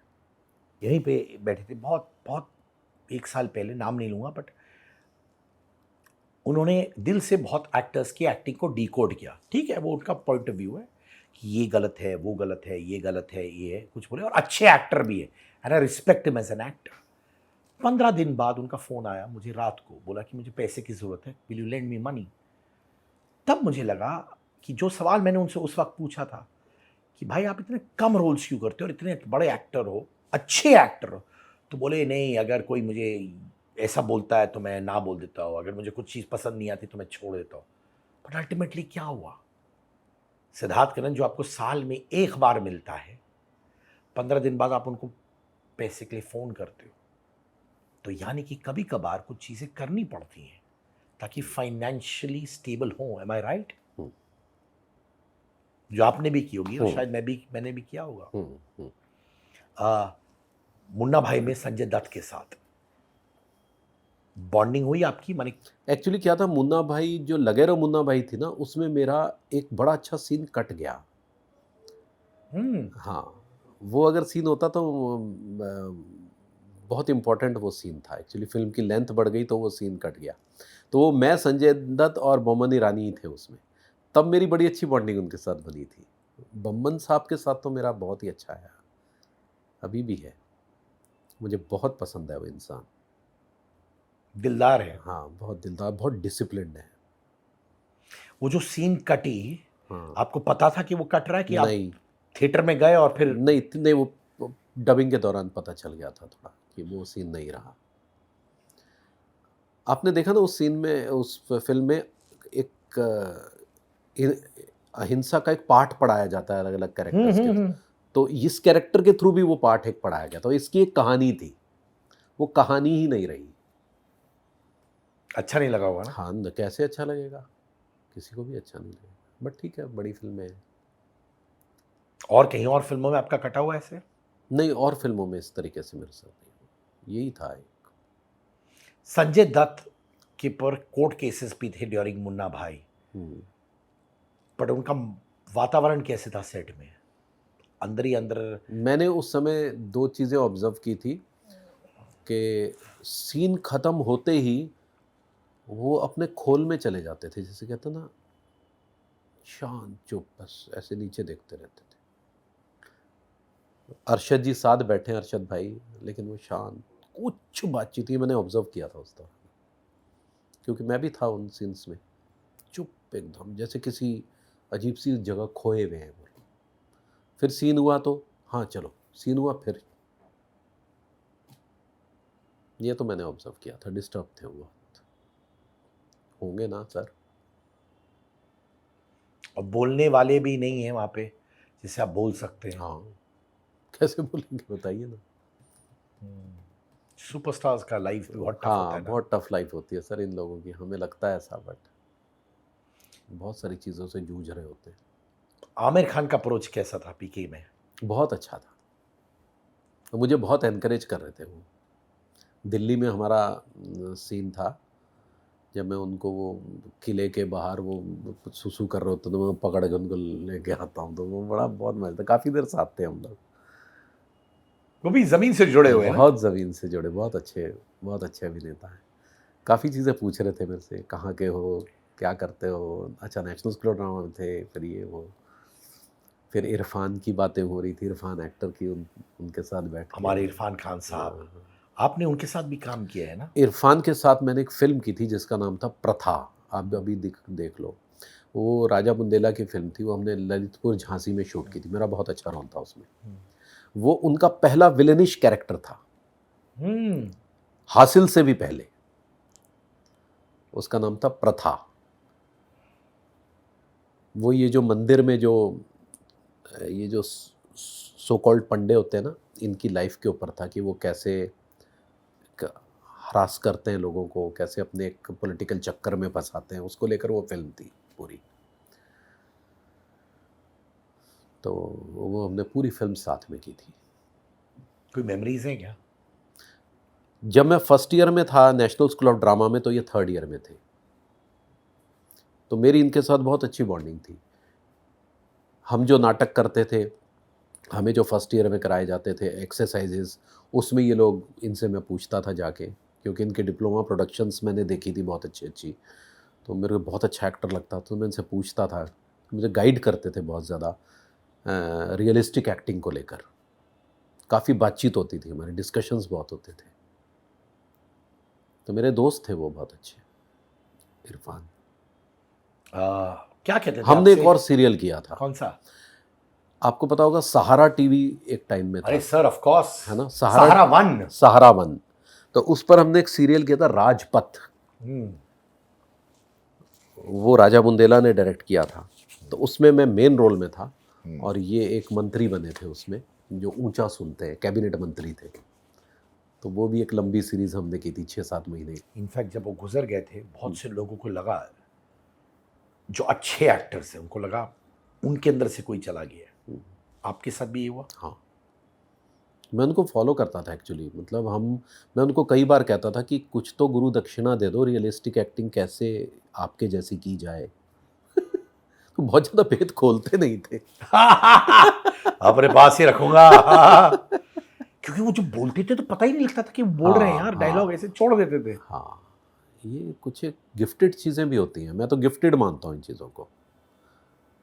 मुझे लगता है कुछ एक चीज़ें ऊपर आमद होती है, जो ऊपर से आती है, और फिर एक करत करत अभ्यास से ये और निखरती है। आपने इंडस्ट्री में कितने साल, 1989 से अगर मैं पकड़ूं तो लिटरली 36 साल हो गए आपके। फिल्में बहुत कम की आपने, कारण क्या है? मैंने आपको बताया ना कि जब मैं आया था तब DD1 का ज़माना था, और हम टीवी के लिए आए थे। पर कहीं वो टीवी आ गया में क्या, मकसद आ गया था तो फिल्मों के टीवी लिए? नहीं आया था। टीवी हमारे टाइम में बहुत लंबे समय तक अपना वर्चस्व स्थापित किए हुए था, लंबे समय तक रहा है। और मेरे साथ ये रहा कि मैंने जो भी सीरियल पकड़ा वो लंबे लंबे चले। लंबे लंबे चलने की वजह से जो है मेरा ध्यान इस तरफ से हट गया, और क्योंकि मज़ा भी आने लग गया टीवी में, क्योंकि अच्छा रोल भी है, ऐसा भी नहीं है कि नहीं है, और धन भी आ रहा है, पॉपुलैरिटी भी आ रही है। पॉपुलैरिटी भी है, तो फिर इसी में रम गए, जिसको बोलते हैं। अब इसको आप हमारी दिमागी सुस्ती कह लो या कुछ भी कह लो। रेखा जी बैठी है ना सुस्ती हटाने के लिए अभी। हाँ ये तो भी हटा के आ ही रही है अभी।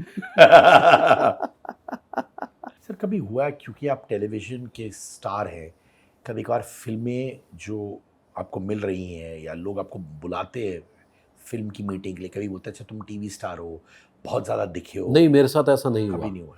इनफैक्ट मैंने ये चीज़ पूछी थी, मैंने भी विपुल शाह सर से भी ये चीज़ पूछी है जो आप बोल रहे हो, और मैंने राजकुमार हिरानी सर से भी पूछी।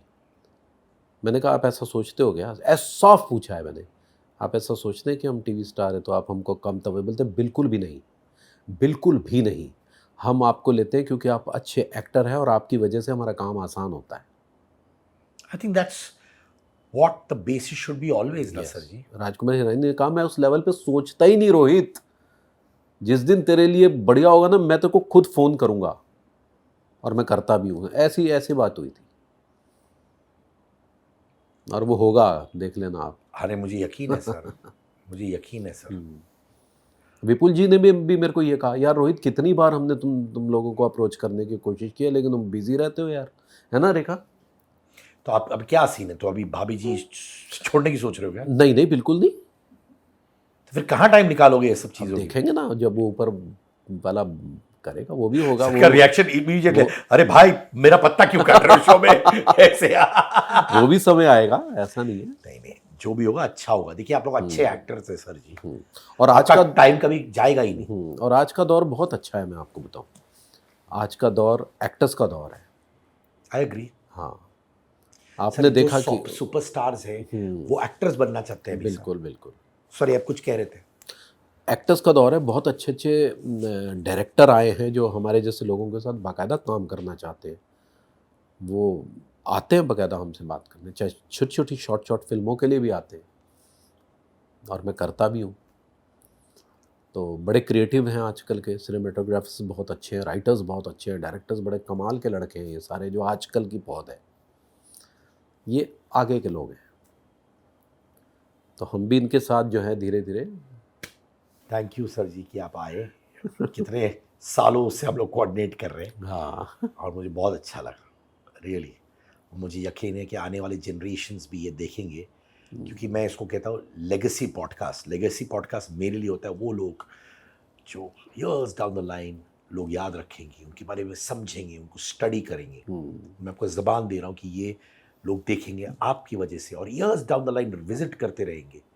चलिए, कि एक थैंक यू रोहित जी है जिन्होंने बहुत कुछ किया है as a human being, as a father, as a husband, as a son and as an actor.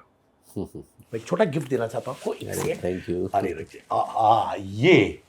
ये मेरी वाइफ नेहा ने कमाई कॉस्मेटिक्स बनाया है। अच्छा, ये परफ्यूम फॉर किड्स, यानी water based, no alcohol, vitamin E है, बहुत सेफ है। 4 फ्रेग्रेंसेस है। 5 साल रिसर्च किया नेहा ने, क्योंकि मेरी जो बिटिया है वो चुराती थी उनका परफ्यूम, तो नेहा ने रिसर्च किया कि मदर के पॉइंट ऑफ व्यू से सेफ होना चाहिए। तो मैं आपको ये दूंगा, बुजुर्ग भी यूज कर रहे हैं। द फ्रेग्रेंस लास्ट लॉन्ग और सेफ है। Thank you sir, please bless Neha. Thank you यार, बहुत बढ़िया, शुक्रिया। और ये जरूर स्प्रे करिए, क्या पता रेखा जी को और प्यार हो जाए। इनका प्यार भाभीियों के पास है। हम जाते हैं जब बाहर, तो वहाँ पे अगर हम साथ में भी हैं तो लोग पूछते अंगूरी नहीं है, अनीता नहीं है। मैंने कहा अंगूरी अनीता यहाँ पर क्यों नहीं जब मैं हूँ? तो वो बताता नहीं, मैं कई लोग बताता मैं रियल वाइफ हूँ। सो अगर हम अपनी फोटो निकाल रहे हैं अच्छी जगह पे, कहीं चले गए फोटो निकाल, you not believe basically that they would just come push me away. कई लोग पता नहीं मैं उनकी रियल वाइफ हूँ, और रोहित जी जब देखते हैं भाभी को तो मुझे भुलाते हैं। क्या बात है। I hope you are getting this sound. पर मैं रिट्रेट करना चाहता हूँ, ये रखना फुटेज ये भाई। बाद में ये नहीं आता है, after the picture thing goes on, suddenly अरे मेरी वाइफ कहाँ है, एंड देन लाइक एंड इसकी मेरी वाइफ है, मेरी रियल वाइफ आई फिर जब उनको पता है मैं रियल वाइफ हूँ, they actually pull me in the frame. आप भी आइए, और मैं फिर उनका फोटो निकाल बकायदा, यू नो।